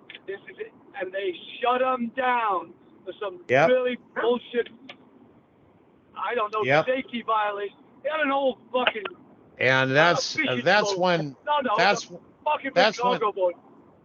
when pirate radio became Arrow. All the fucking DJs got jobs after that in the fucking BBC and everywhere else. What happened to the equipment on Trevor's Happy Hour tonight? Hey, Trevor, what happened to the equipment on Trevor? Frankie. Frankie, what happened to the equipment on pirate radio? And that means that, hey, radio, that G, I was just double checking it and things like this. Frankie's on ham radio. Yes. Wow! Frankie, that's fucking great. You get Australia. Frankie knows Australia. That means their summer starts on December 21st in Australia. I love ham That's radio. That's I where love Andy Frankie. Dowd station's from. Fuck. That's where the musician Andy Dowd is from, Sydney, Australia. Hold on, He's got his own language, man. Frankie speak. He's got his own fucking language. I love it. Frankie, you just invented your own language. Frankish. Let's get let's get Cassidy in. I speak Frankish. Hang on, let me get Cassidy in on this conversation. Cassidy. No, Cassidy's gone. Oh no, we've got we still have Christian here. Let Christian get in. Cassidy just dropped. Hang on. Irving, yeah, let Hey, Al. Go ahead. Go ahead, Cassidy. Yeah. Did you ever see the 1948 version of Oliver Twist? Yes. Fuck yes, I did. I loved it. It was the greatest fucking movie I ever saw. Alec Guinness was in it, and it was a beautiful black and white. And it was Fagin was played by a great Jewish actor. I can't remember his name. Oh, what a fucking movie! I might correct you and say Sir Alec Guinness. I love that movie. I've seen it like 10 times. No, Danny wasn't. Listen, it was one of the greatest films I've ever seen in my life. And by the way, they made another great version in the 60s with Oliver Reed, and he played a badass Fagin. But he played a bad Bill Sykes. He played a bad bastard gangster. But the whole movie about Oliver, did you say Oliver Twist? Yes. The original. Food, glory, food. That came in the 60s. They didn't have the music, but they kind of made it in the 60s Glorious again. food, hot sausage and mustard. Yep. That's it. Don't swallowed or chewed. Hey, hang on. Bill Irving. ransom. Irving. It's Just picture a great big steak, fried, roasted, or stewed. Oh, food, glorious food, wonderful food. Yes, food. Fabulous food. Glorious food. Food, glorious food. Do you know who wrote that? It was a guy who went nuts at the end, stuffed a lot of acid. He wrote 2 great fucking plays, and then he exploded. His name was, can't even remember his name. They're one of the greatest impresarios ever, but he made 2, and his last one, he started dropping acid and trying to get too fucking way out there. And he's trying to do an acid Tommy, fucking all day night, all at once. He lost Hang on, his fucking mind. Was it the same guy that wrote the? Was it the same guy? The little boy? Was it Oliver Davies? I don't know his first name, but it was Davies. Davy Jones. Yeah. No, his last name was Davies. No, I can't remember. It was awful. Well, look, somebody just look up Oliver Author on the computer. I don't have one, but it was somebody. Oh, Lionel Bart! Holy fucking shit! A great master of the theater and sound and songs and choruses. Holy fucking shit! All of it was beautiful. The choruses, the vocals, and the subject was dynamic. Lionel Bart was his name. Look him up. She's talking about getting. He was famous across the world. Are you talking about a guy named? No, she's talking about a guy named Oliver Ford Davis or Davies. Oliver Ford. Davies was the boy that played Oliver. Talking about it. But I don't know his first name. I forget. It was years ago. No, I'm talking about the author of the play. His name was Lionel Bart.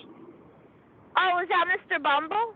A great London No, the No, author Mr. of the Bumble play. was the fucking pig. Oh, The yeah, and I play, love Oliver.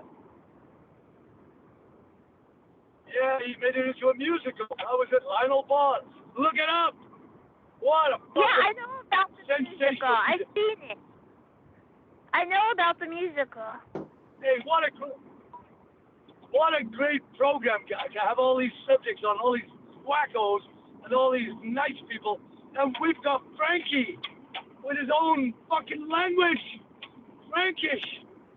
Frankie. I fucking love it. Hey, I want to speak to Frankie, talk to me. Frankie, talk to me. I'm doing great so far. They're down in Australia. They speak Australian accent and British English.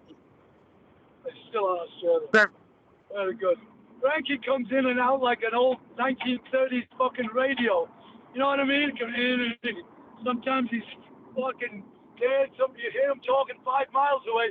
Then he comes in and goes, Australia, and fades out again. What the fuck, Frankie? Get up to the mic. Get up to the mic. Frank, where are you, Frankie? I'm at Dooley's in Sydney. Here's Dooley's in Sydney, Nova Scotia. He's in Sydney, Nova Scotia. No, he's in Sydney, Nova Scotia. Yes, I'm in Sydney, Nova Scotia right now. Oh, I went there once. It was closed. Fucking cold. I found it out last night. New Savannah was. Scotland. You're fucking New right, Scotland. cold. For those of you who don't know, Nova Scotia means New Scotland. The Scottish people came across and they settled the most inhospitable fucking terrain ever, and the most important place they settled, and it's fucking still there, Labrador. Yes, freezing fucking cold.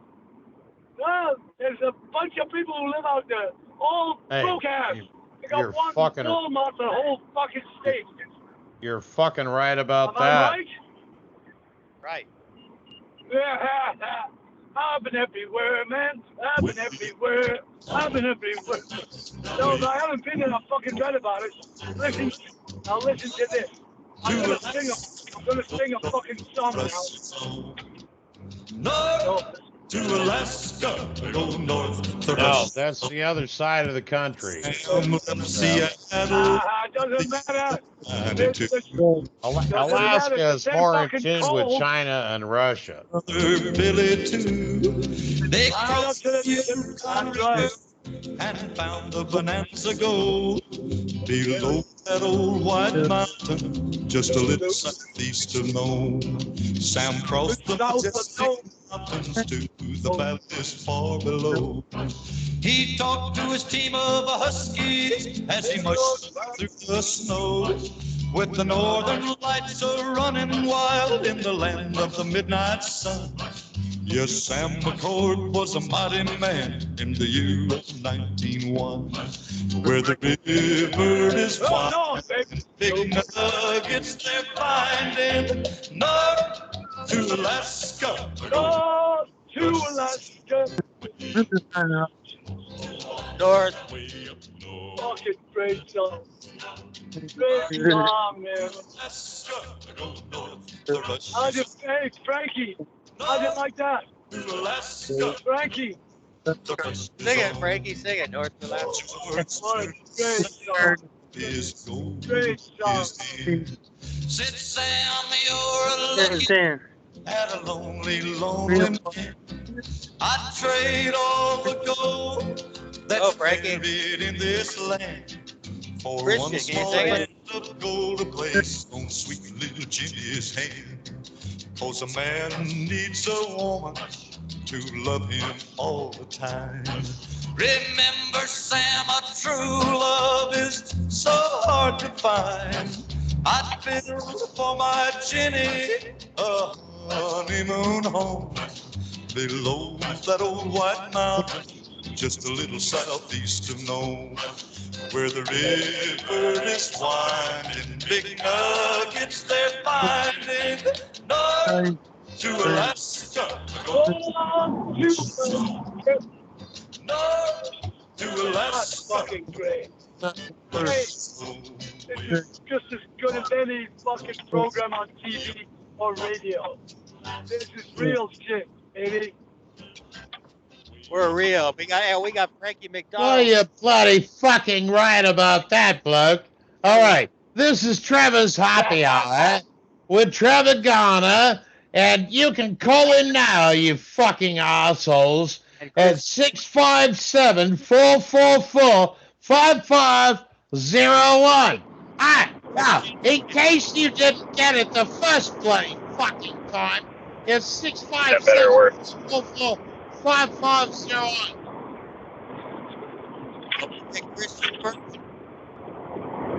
Well, we can't do a fucking thing. We got Dead Air, we got Martian Chronicles, we got Frankie, who speaks in fucking Frankish, which is wonderful, and we've got a bunch of other people. We got Polly and Sally and Minnie and all. We got the 3 blind mice, and we've got the 3 oldest sisters, Tara, Dak, and Till. All those long-legged, lanky women with beaks that look like a pterodactyl. So we call them Tara, Dak, and Till. And then we've got the 2 Zooms, Swanky, Lanky Liz. Then we've got the big fat yellow man, and also Jack the Black, who's got a song that goes like this. Jack the Black, don't talk black. A black paint in my bucket. I'll paint your mother, and I'll paint your little brother. You better shut your door and lock it. Now that's a musical called Zoomtown, and you can hear that on the Apple Radio podcast at Crystal Ship. Now where the fuck are you, Frankie McDonald? Speak up! I'm at that's Dooley's in Sydney. I'm at Dooley's right now. Dooley's! Oh, it's at Dooley's. And hey, listen, do they still have that beef pie and gravy and mashed potatoes and carrots and peas? I had carrots. I had broccoli, carrots, roast pork, and potatoes for dinner today. It went great. Fucking great. I love me some vegetables and meat and potato, don't you? Yeah. When I go up to Canada, I'm going to have a grilled yak with sweet potatoes and all kinds of shit like that because yak is good eating. You know that, right? Oh, Well, yak. Yak is kind of like a cow. Better. It's got dense meat. And so is the deer. Pork and venison. Healthiest meat on the earth for you. Kill one and have a... What? Hey, you bloody bastard. Have you ever had buffalo? Who? Buffalo. Buffalo? Yes. A buffalo steak is fine steak. Yes. In fact, Ted Turner, who owns Turner Broadcasting, he bought a fucking ranch in Idaho and North Dakota, and it sells only buffalo meat. Well, How about South Dakota is the buffalo meat capital of the world. South. Oh, it's fucking South. So sue me. It's fucking South Dakota. Here's a Bobby. Listen to me. I'm going to sing a quick song about North Dakota. Now listen carefully. It's a very sad song, so I'll only sing a couple of verses. The first one and the last one. Well, do go on. Hurry on.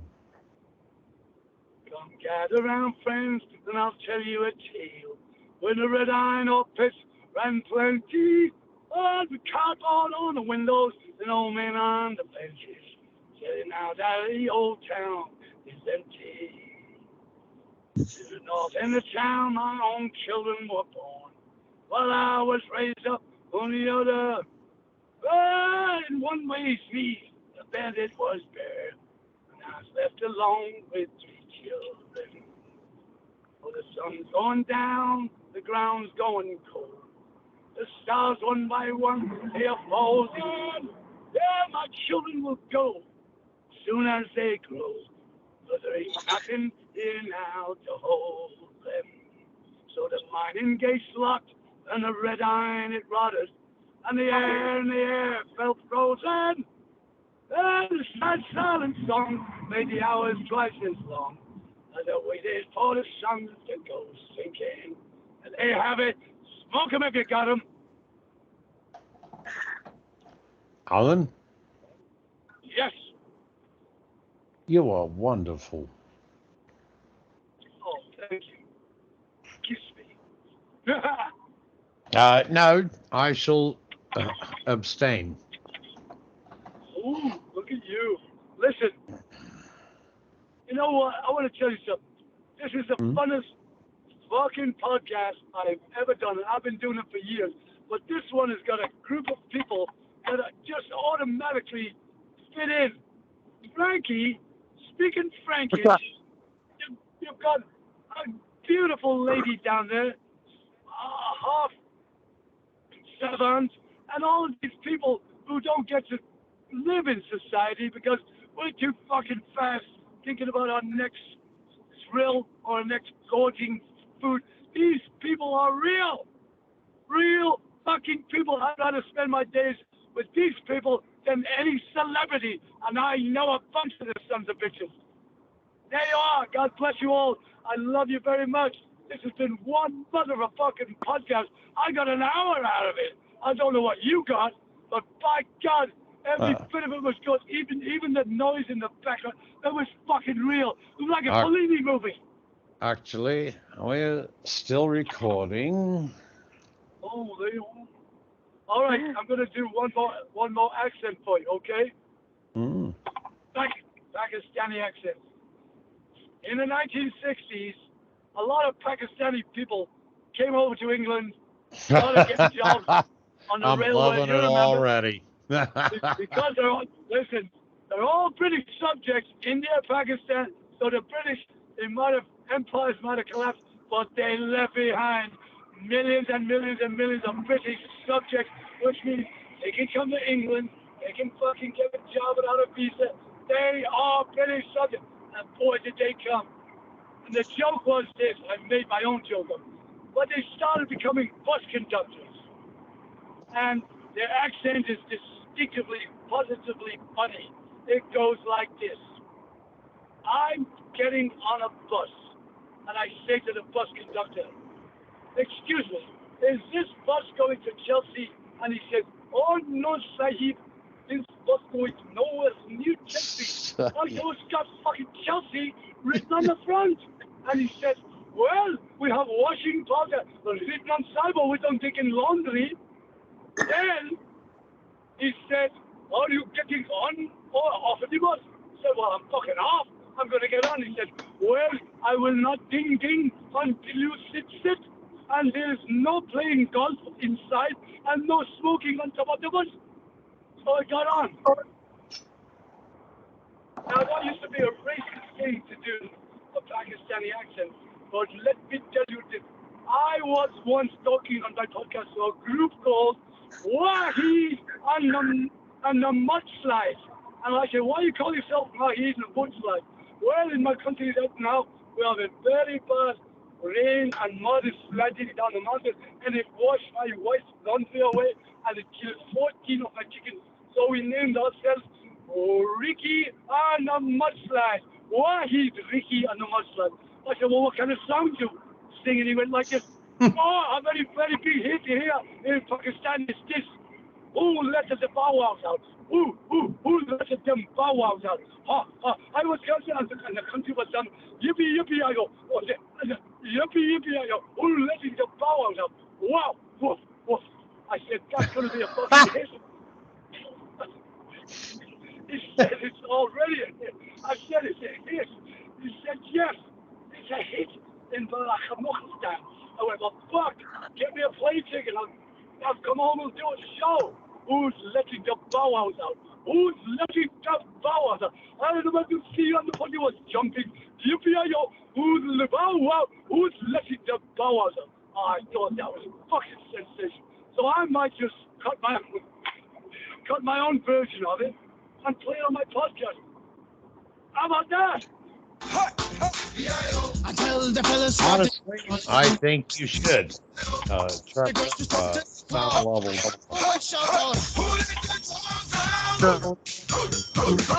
There you go.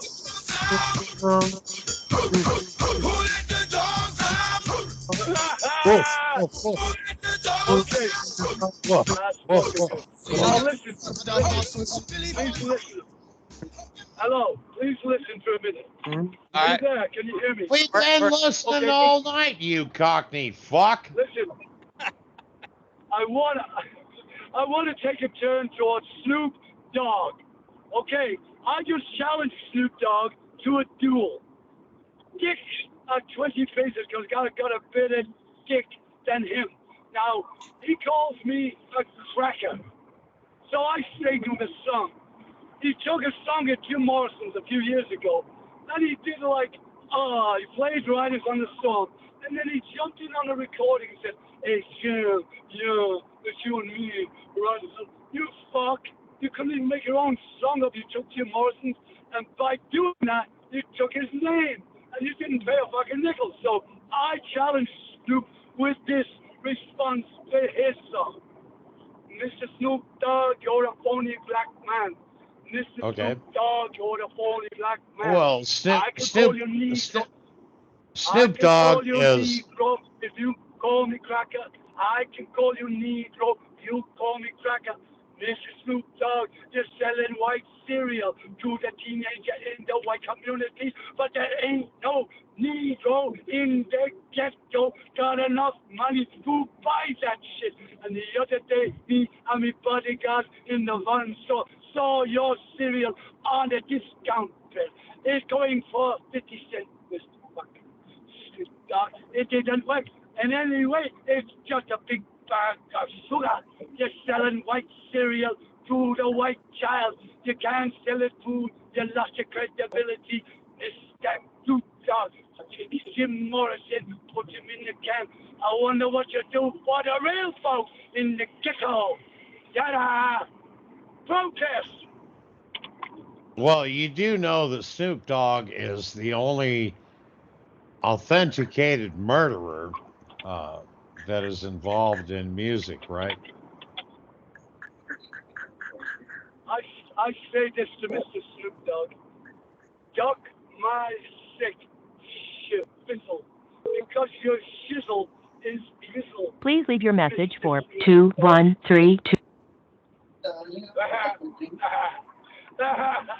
all part of the show, lad. So Yosh. I want you to put that rap out.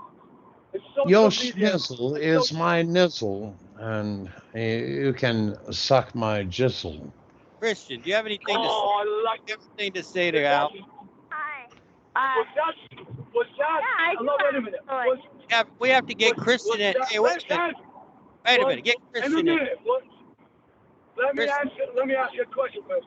Was that Stephen Hawking that just spoke? No, that was me, Irving. That wasn't you. That was Christian. Christian, get in here. Oh, Christian, come on, love. What do you got to say? My dad was a ham operator, and he got his license at age 15 in 1955. And the first person he spoke to was in England. And then many, many, many years later, when it wasn't Morse code, and he was an adult, like maybe 10 years ago, he found the same person that was in his ledger, and he called him on the phone and spoke to him again. And it was like 50 years. It was like he was like 70. It was like 60-something years later. And it was just really interesting. I thought you might be interested in that. And he knew Morse code. He won a Lifetime Achievement Award. Oh, I love Morse code. It's like dart. He taught me a little. Listen, Tommy Steele, a 1950s rock and roll singer from London, he sang a song about Marconi, and it went like this. He put the wireless on the bloody man. Tick, tick, tick, da, da, da, da, da, do. Yeah, the Morse fucking code was in a song by Tommy Steele, 1957. Look it up. You know what? Yeah. Marconi. Yeah. Morse code. Do you remember the Telstar? Play that. The first Moog synthesizer was Telstar in 1961, too. Telstar. Well, there. Put it on. It's great. Roger Moog. Hey, Al, what's your favorite movie of all time? All time, I was talking about it today. Well, there are many, but the best one that sticks with me forever was Grapes of Wrath by Steinbeck, and it was Henry Fonda, and it was about the Oklahoma migration during the Dust Bowl era. Woody Guthrie came out of it. All the protest singers came out of it. They were beating the fuck out of people in California because they wanted to form a union to pick the crops. They didn't win. Anyway, it was a great time and a great movie. California is a fucking big liberal piece of shit. Some of it is. Some of it isn't. You got, listen, everywhere you've got A-type assholes and B-type assholes. In every country, in every political party, in every force, in every fucking organization that it is, you've got You know what? In our country, anytime people start speaking against our rights, in every generation, there are people that stand up.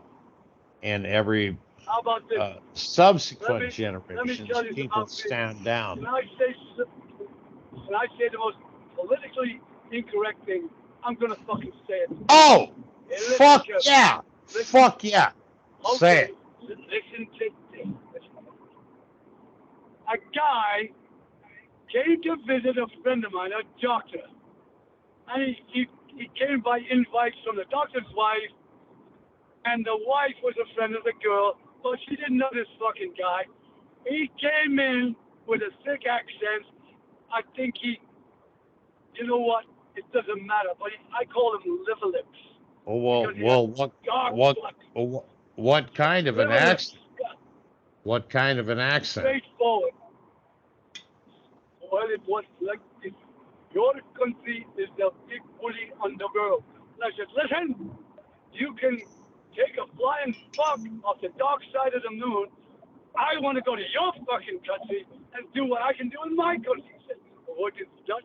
I said, somebody's not going to fucking kill me because I like Jesus. And he said, well, this is a racial punt.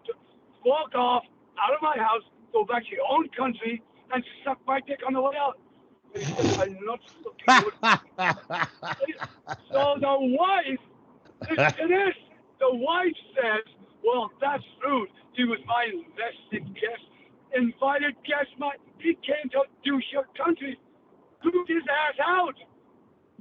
Tell me one country where a limey like me can start out with nothing and write 3 books, become any fucking thing he sets his mind on doing, including radio stations, real estate. I don't give a shit what it is. I sell you a fucking Eskimo 2 snowballs and get a fucking rebate.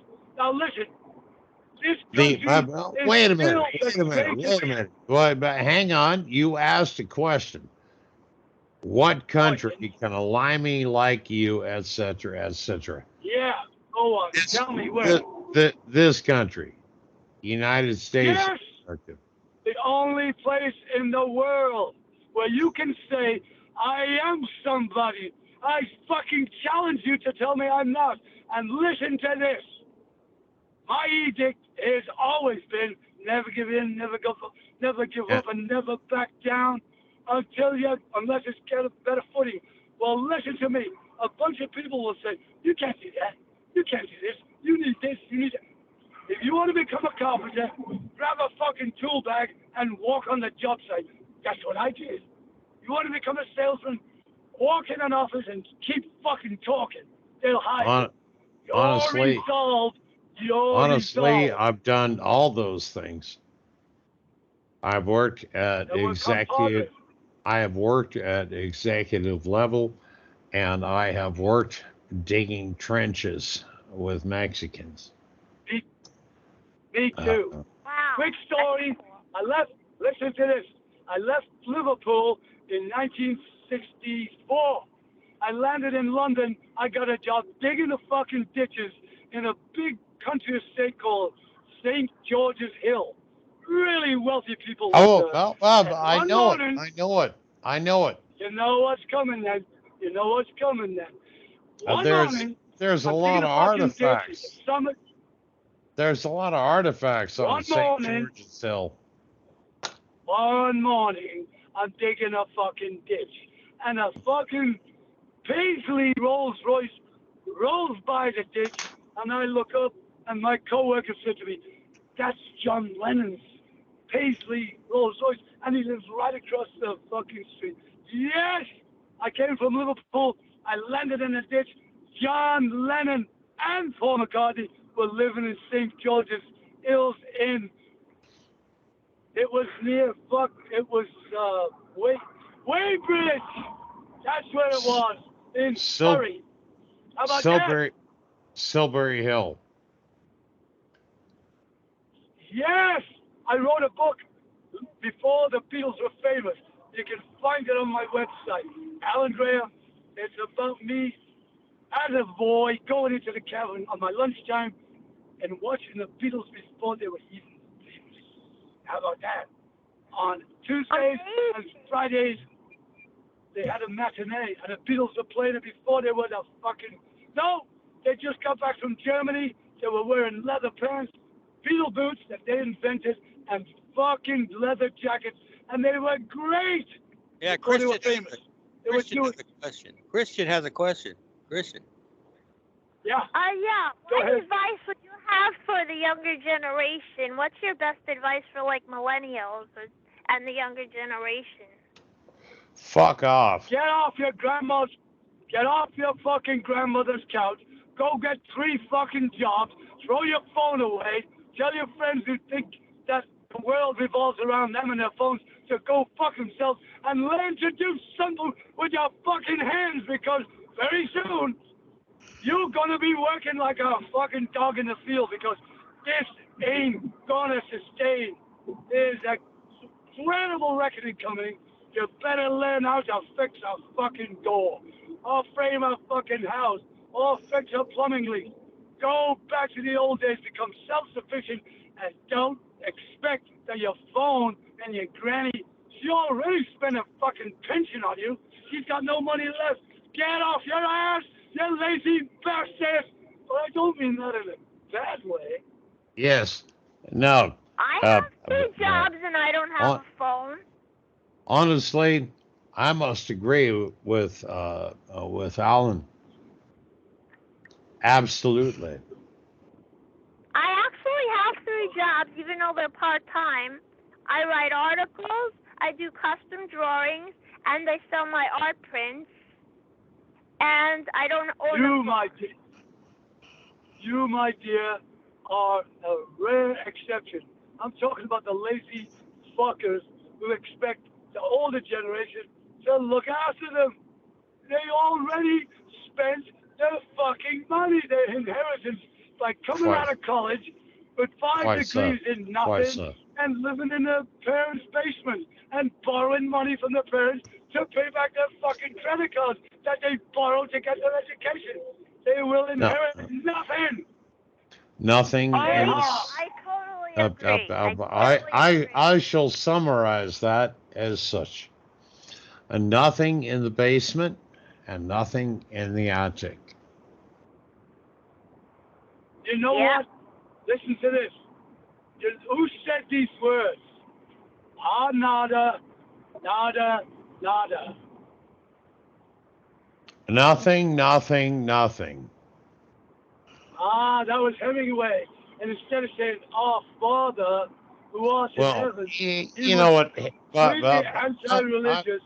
I'm sorry, but Hemingway wasn't Hemingway. He was a drunk cocksucker. Yes, he was. But he also had a little dick, and he couldn't fuck his wife. Well, yes. Hemingway couldn't do much of anything. He could drink a lot. I've been to his. Ernest Hemingway was a good drinker. I remember that he was. Actually, they had a bar named after him down here in Irvine. Yeah. Yeah, down in Florida. Yeah. The Keys, yeah.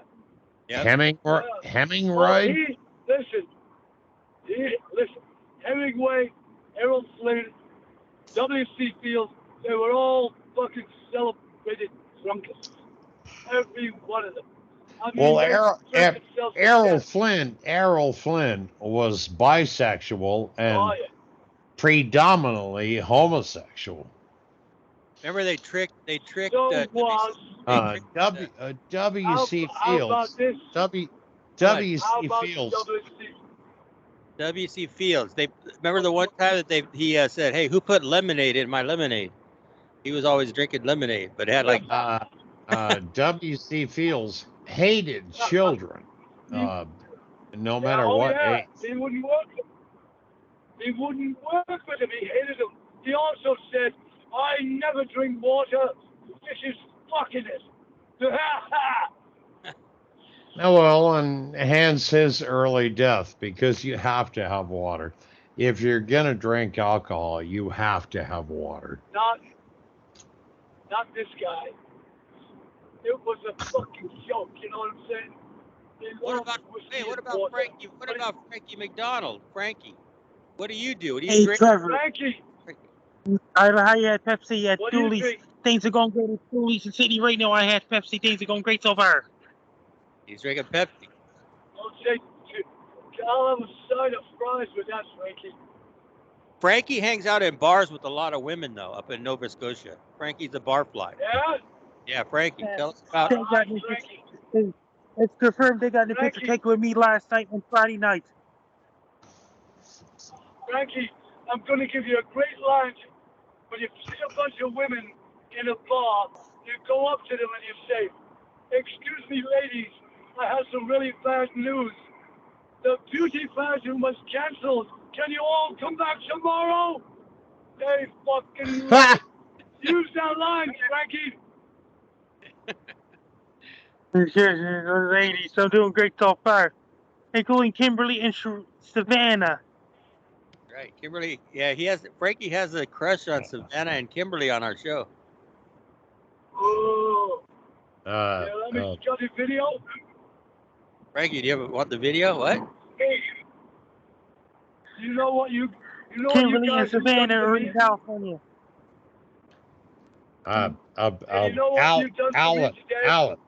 Alan. Yeah. Kimberly has one eyebrow. What? One eyebrow. Kimberly has one eyebrow. Is tattooed. It's tattooed. Wow, that's great. I like it. No. One eyebrow. Listen, one time, it was in the summer, and I was shaving my head, right? And I shaved it too close on one side. I went, fuck! So, I shaved the other side, and I gave myself a hawk mode. I'm a hawk. A hawk. And Here we I painted go. one side fucking purple. Hey, remember this one? Hey, Al, remember this one? Here you go. Here you go. Listen to this one. Here's the song. I have a sad story to tell you. It may hurt your feelings. Last night Hang on, Frankie, stop. in a big pile of shaving cream. Be nice and shave every day and you'll always look keen. I think I'll break off with my girlfriend. Her antics are queer, I'll admit. Each time I say, darling, I love you, she tells me that I'm full of shaving cream. Be nice and clean. Shave every day and you'll always look keen. Remember this one, Al? Dr. Demento. Yeah. Dr. Demento. Remember he locked himself in the studio once, and he played a record fucking over and over and over again. You know what I'm talking about? Yeah, Dr. Demento. We know who you're talking about. What record was it? Alan, do you remember Yeah. the song Irving the Indian Boy? No, I don't. Oh, fuck. That's who he's named after. Nobody knows what the song, who wrote the song though. Yeah, So it's is that still. why you got his name, Irving the Indian Boy? Yeah. And Zombie Wolf got his from Frank Zappa's song Zombie Wolf. Frank Zappa, I knew him well. He fucked his band out of the royalties till the day he fucking died. Fucked them all out of the royalties. Yeah, Christian, that's the fucking truth. Christian, you ever heard of Frank Zappa? Did he do It's a Wonderful Life? No. No, that's Frank Capra. Frank Capra. This is what Frank Zappa and the Mothers of Invention was the 60s. Way the fuck out there, man. Well, there was the Mothers of Invention. There was the Mothers, and there was Frank Zappa. Then there's Frankie McDonald. And then came Frankie. What about Frankie? Yeah, I was going to say, then came Frankie McDonald. Frankie, would you sing us? Frankie, can you sing Billy Joel? Hold on, hey, Al. We didn't start. Okay, hold on. Billy Joel, I know, he's Frankie, in the 70s. He's in the age of 70s. Exactly. Hold on, Frankie. Frankie sings Billy Joel's "We Didn't Start the Fire." Go ahead, Frankie, sing it. Yeah. Go. We didn't start the fire, but the world is burning as the world keeps turning in it. We didn't start the fire, but the world keeps burning, the world keeps burning. The fire channel vaccine, England's got a new queen. Fire liberty, Santiago, goodbye. How you like that? Fucking great, Frankie, that was fucking... And China's on a martial law, rock and roll, Cold War, anymore. We didn't start the fire, and the world keeps burning, the world keeps burning. We didn't start the fire, and the world keeps burning, the world keeps burning. Frankie, that was way cool, man.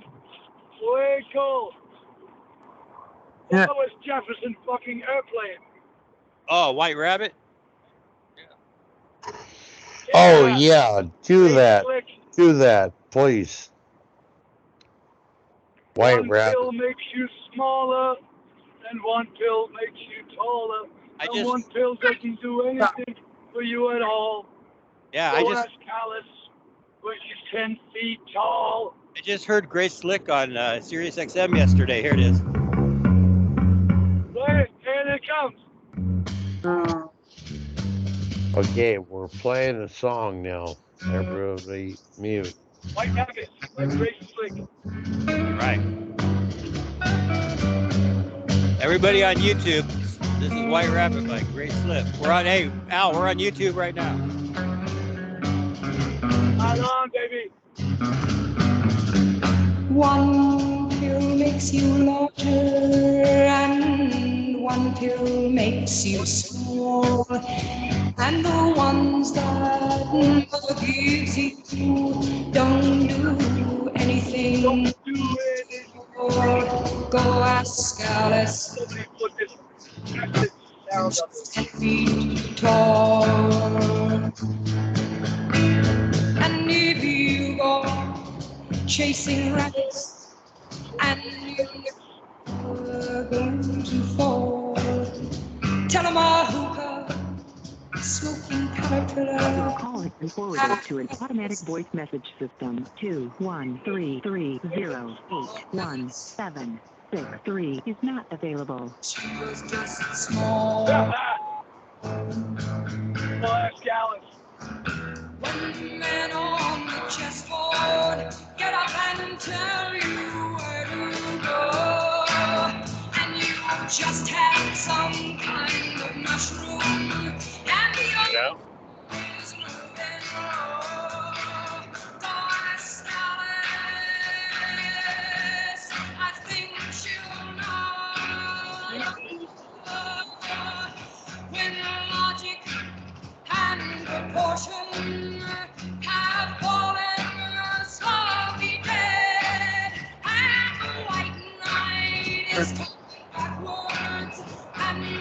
Fucking great. Yeah.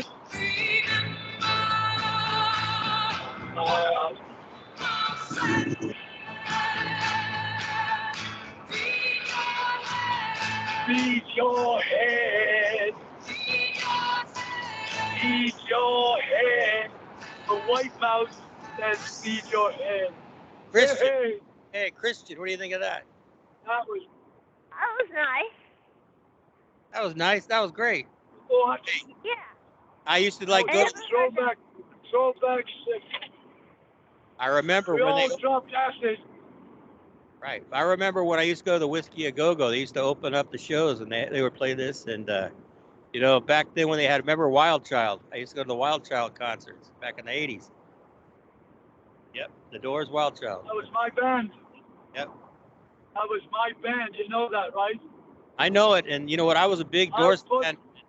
I was there, you know, I was there back in the day when Wild Child was getting started in '88 when they had Apocalypse Now was taking over and the song hit, remember? Yeah, Apocalypse Now brought the Doors back on the map. That's what happened. I put David Brock. I put David Brock in a play called Morrison the Rock Opera. There was 7 other Jim Morrisons in it, all fucking, some of them weird, some of them poets, and it was a great fucking play. And I got it to the edge, and Jim Morrison's father put the kibosh on it. He did not want us to go out, and he blackballed me all the fuck over Hollywood, and I couldn't get any money, so I got desperate, and I raised the money from Larry fucking Flint. I even got financing from Sylvester Stallone and a bunch of other fucking people because the Admiral would not have it. He didn't want the truth to be told about what happened to his son. That's the true story. You can read it in my book, The Sensational Tell-All, I Remember Jim Morrison 2, T-O-O, on Amazon. Or look Alan fucking Graham and Jim fucking Morrison up, and you'll see it all.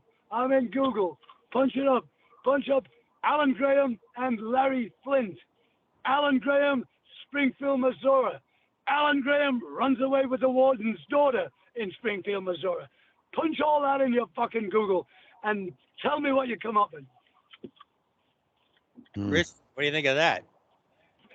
Wow, it's a lot. What was like the famous people you knew? Like, what were their names? Well, I was the bodyguard to Sylvester Stallone's young son, Sage, when he was 4 till he was 6. Recently, well, a few years ago, he killed himself, overdosed on Oxycontin. But before he died, he got on Facebook and he talked about his and my life in the big mansion of Sylvester Stallone with all these security guards and phones ringing and people running around all day making movies. The kid was a neglected kid. I became his toy. I took him all over L.A. in the Rocky II Maserati. He gave me a 9mm, me the gun. Yeah, I was his bodyguard and what? Wow, that was really nice of you. Yeah, I also have a question. I have a question about today. Like Sylvester Stallone's daughters are doing these YouTube videos, and Sylvester Stallone's dancing around behind them, trying to like make them famous. Or what's going on with? Huh? Vomit! Vomit! Have you seen it? 4 fingers down your fucking throat. I'm afraid to watch it. It's horrible. First of all, everybody should know this about Rocky. I worked up close with that little prick for a few years. First of all, one side of his mouth is drooping. One of his arms is shorter, and one of his legs is just a little shorter. You'll never see him film from his left side.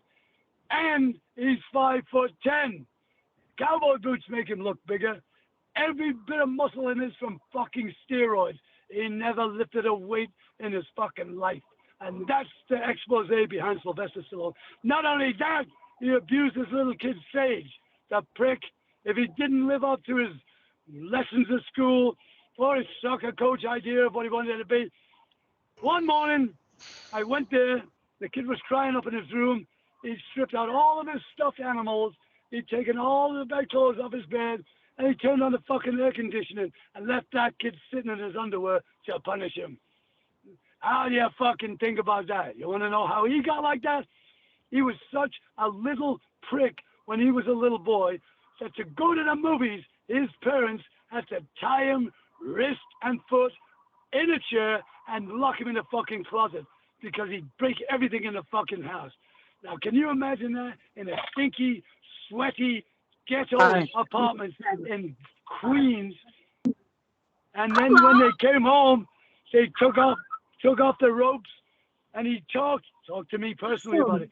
The sting of the ropes is still on his fucking hands to this day. So he's going to be an abuser, and he abused that kid. What? Frankie has some women here in Nova Scotia wants to introduce you to. Put the woman on for Al.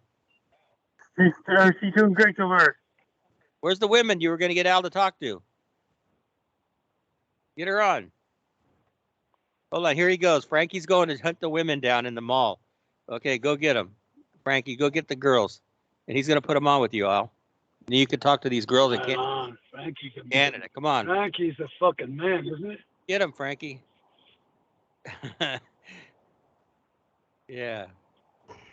And this is the Al Graham show because Irving the Indian Boy is passed out drunk on his counter.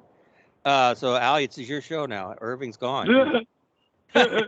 he's okay, now, Irving, sleep it off. Now listen to this. Frankie, are you there? Frankie, he's talking to you. Frankie. Frankie, say hi. Hi, guys. Hi, everyone. I'm doing great. Okay, heard you. Go ahead, Frankie. What are you? Frankie, say something. Hey, Trevor, I'm doing great so far. But talk to Al. Al wants to talk to you. Can you hear Frankie? Can you hear him? Yeah, I'm doing great so far. Santa Ana winds are heading for California, too. Keep going. What else? There's going to be a lot of fires in Southern California. It's going to be Santa Ana winds to California. Reading the fucking news again. That's fucking great. Weather report. God love them. Hey, listen, where's the fucking chicks, Frankie? Go get them. Come on. Frankie. Where are they, Frankie? Where are the cats?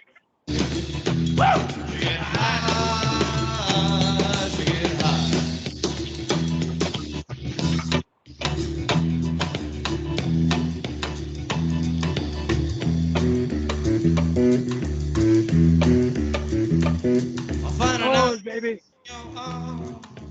Country in your eyes. On the train is eyes that lie. Bring on you to the other side. Bring on you to the other side. Go, Frankie, sing it. Sing, break on through, Frankie. Sing.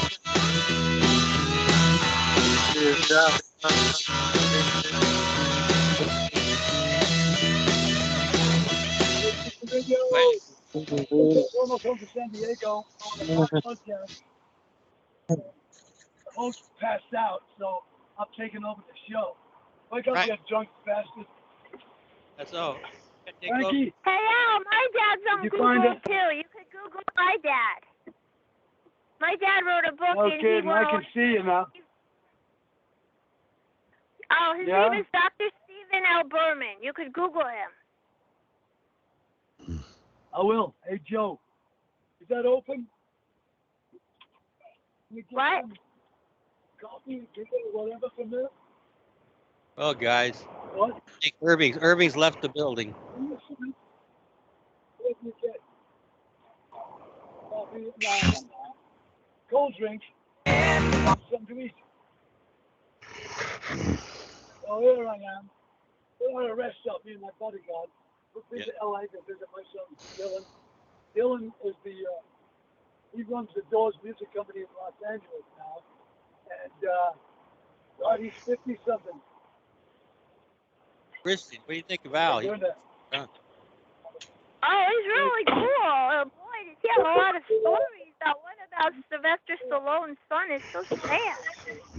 Yeah, and And he's like part of Jim Morrison. He was Jim Morrison's brother. He was. So, of the Doors. We're going to close. Irving's snoring away, Frankie. We're going to close the show out with James Gang. Frankie, you know how to sing for James Gang? It's called Walk Away. James Gang is the name of the song. Al knows James Gang. He knows who James Gang is. Well, Yeah. I do too. Thank. Good night. Good night. Al, you still there? Good night.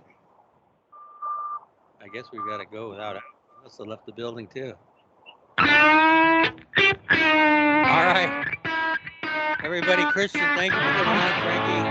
Al Graham, if you come back, I'll turn this down. And Irving the Sleeping Indian Boy.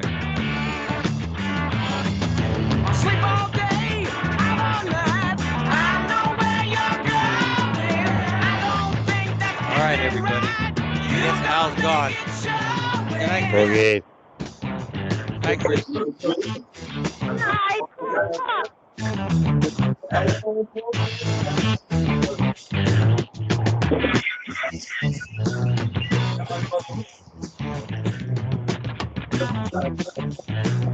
night, Frankie. Good night, sir. Hello, Frankie, can you hear? That's the show. We're done. Good night, Al.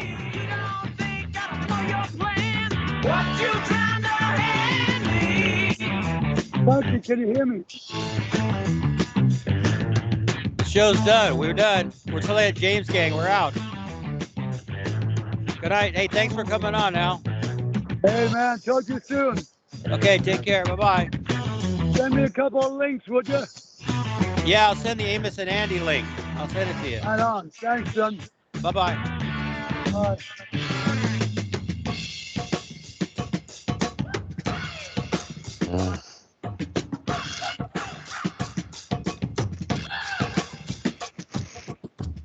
Oh, we gotta get this Irving. Oh, the music's perfect. I wish you could see this, Christian. This is like he's like snoring. I'm still here. I know, but Irving's on his desk. He's snoring. He's passed out. Is he drinking whiskey? No, I'm not passed out. Maybe you should call him on the phone. What? Maybe you should call him to wake him up to see if he's all right. No, he's gone. No, I'm here. Hello. We're ending the show, though. This is the end. My only friend, the end.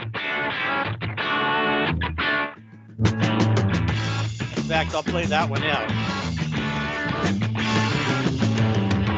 I'm going to end the song with the end. Okay? All right, Christian? This is for Reverend Al, Al Bud, Al Green, Al Sharpton, and everybody. For all the Al's in the world. This is the end. All right. That's it.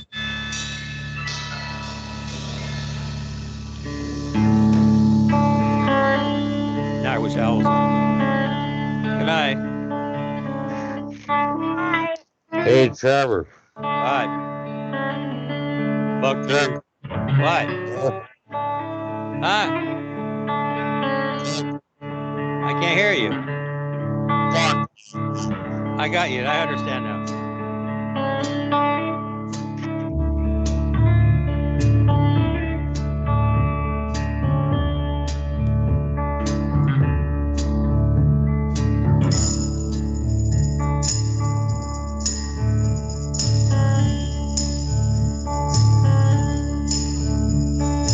This is the end, beautiful friend. This is the end, my only friend. The end of our elaborate plans. The end of everything that stands. The end. No safety or surprise, the end. I'll never look into your eyes again.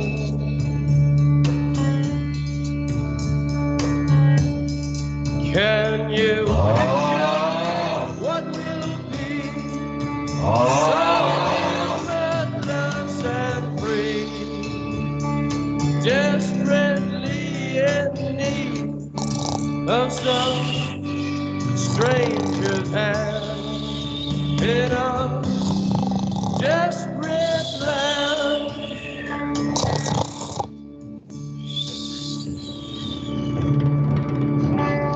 Hey, asshole. Wake the fuck up.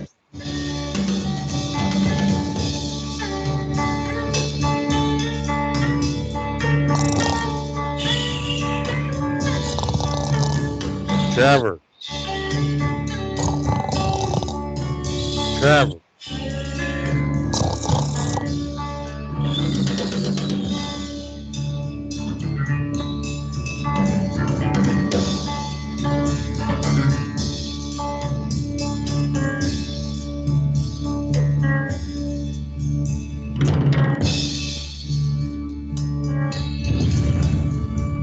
Lost in a romance, wilderness of pain,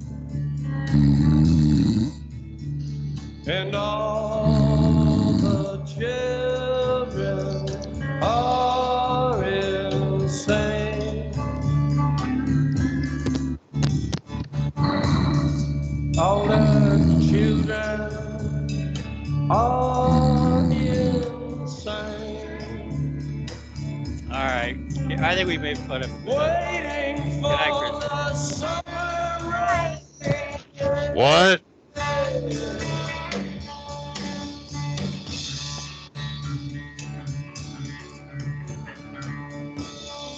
Good night, Irving. Feel better.